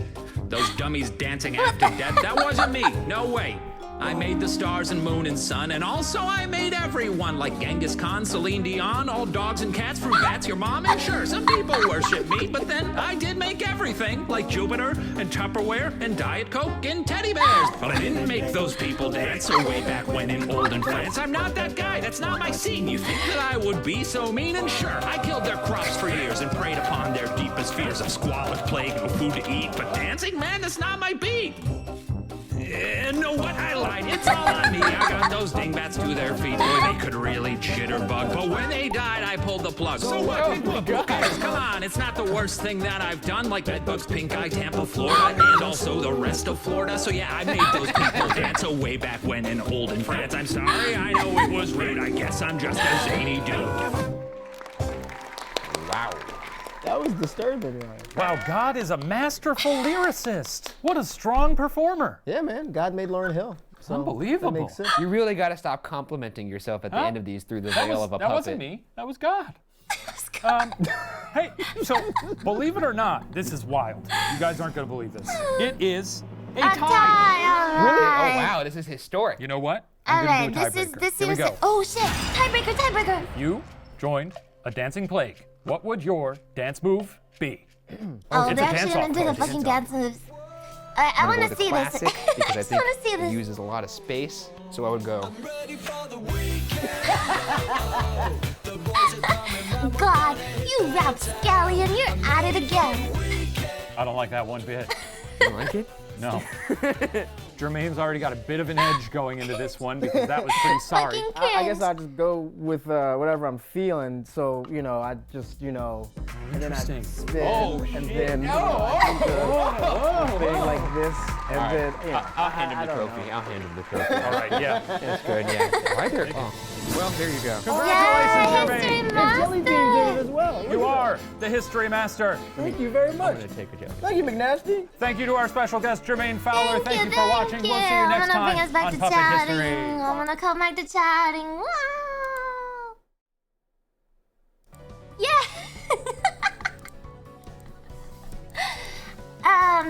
This concludes Lumi's strange day on YouTube. That was a very... It was kind of a trip, wasn't it? It was kind of a fucking trip. Lumi default dances. Very interesting stream. Thank you. We do this sometimes because I don't know. Sometimes it fucking very educational. We started with the 3-body problem and we ended off on God is a rapscallion. My brain is fluid now. Thanks, Lumi. You're welcome. You're welcome. I hope everyone had fun.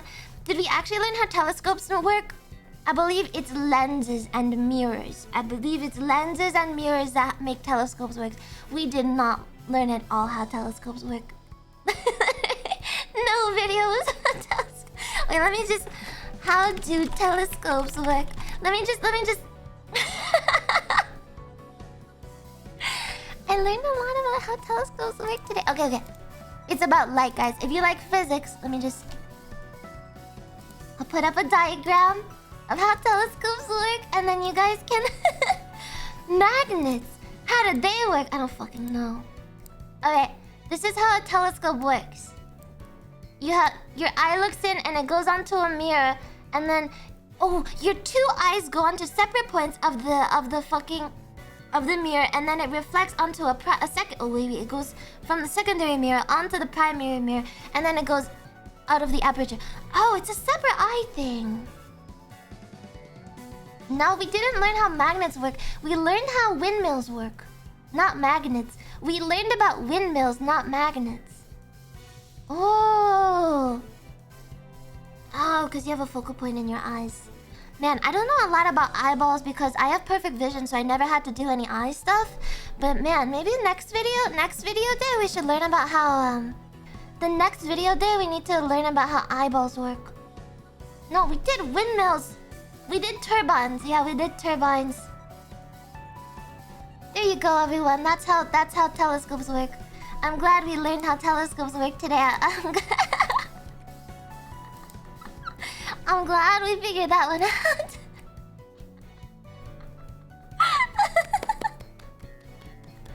What about lighthouses?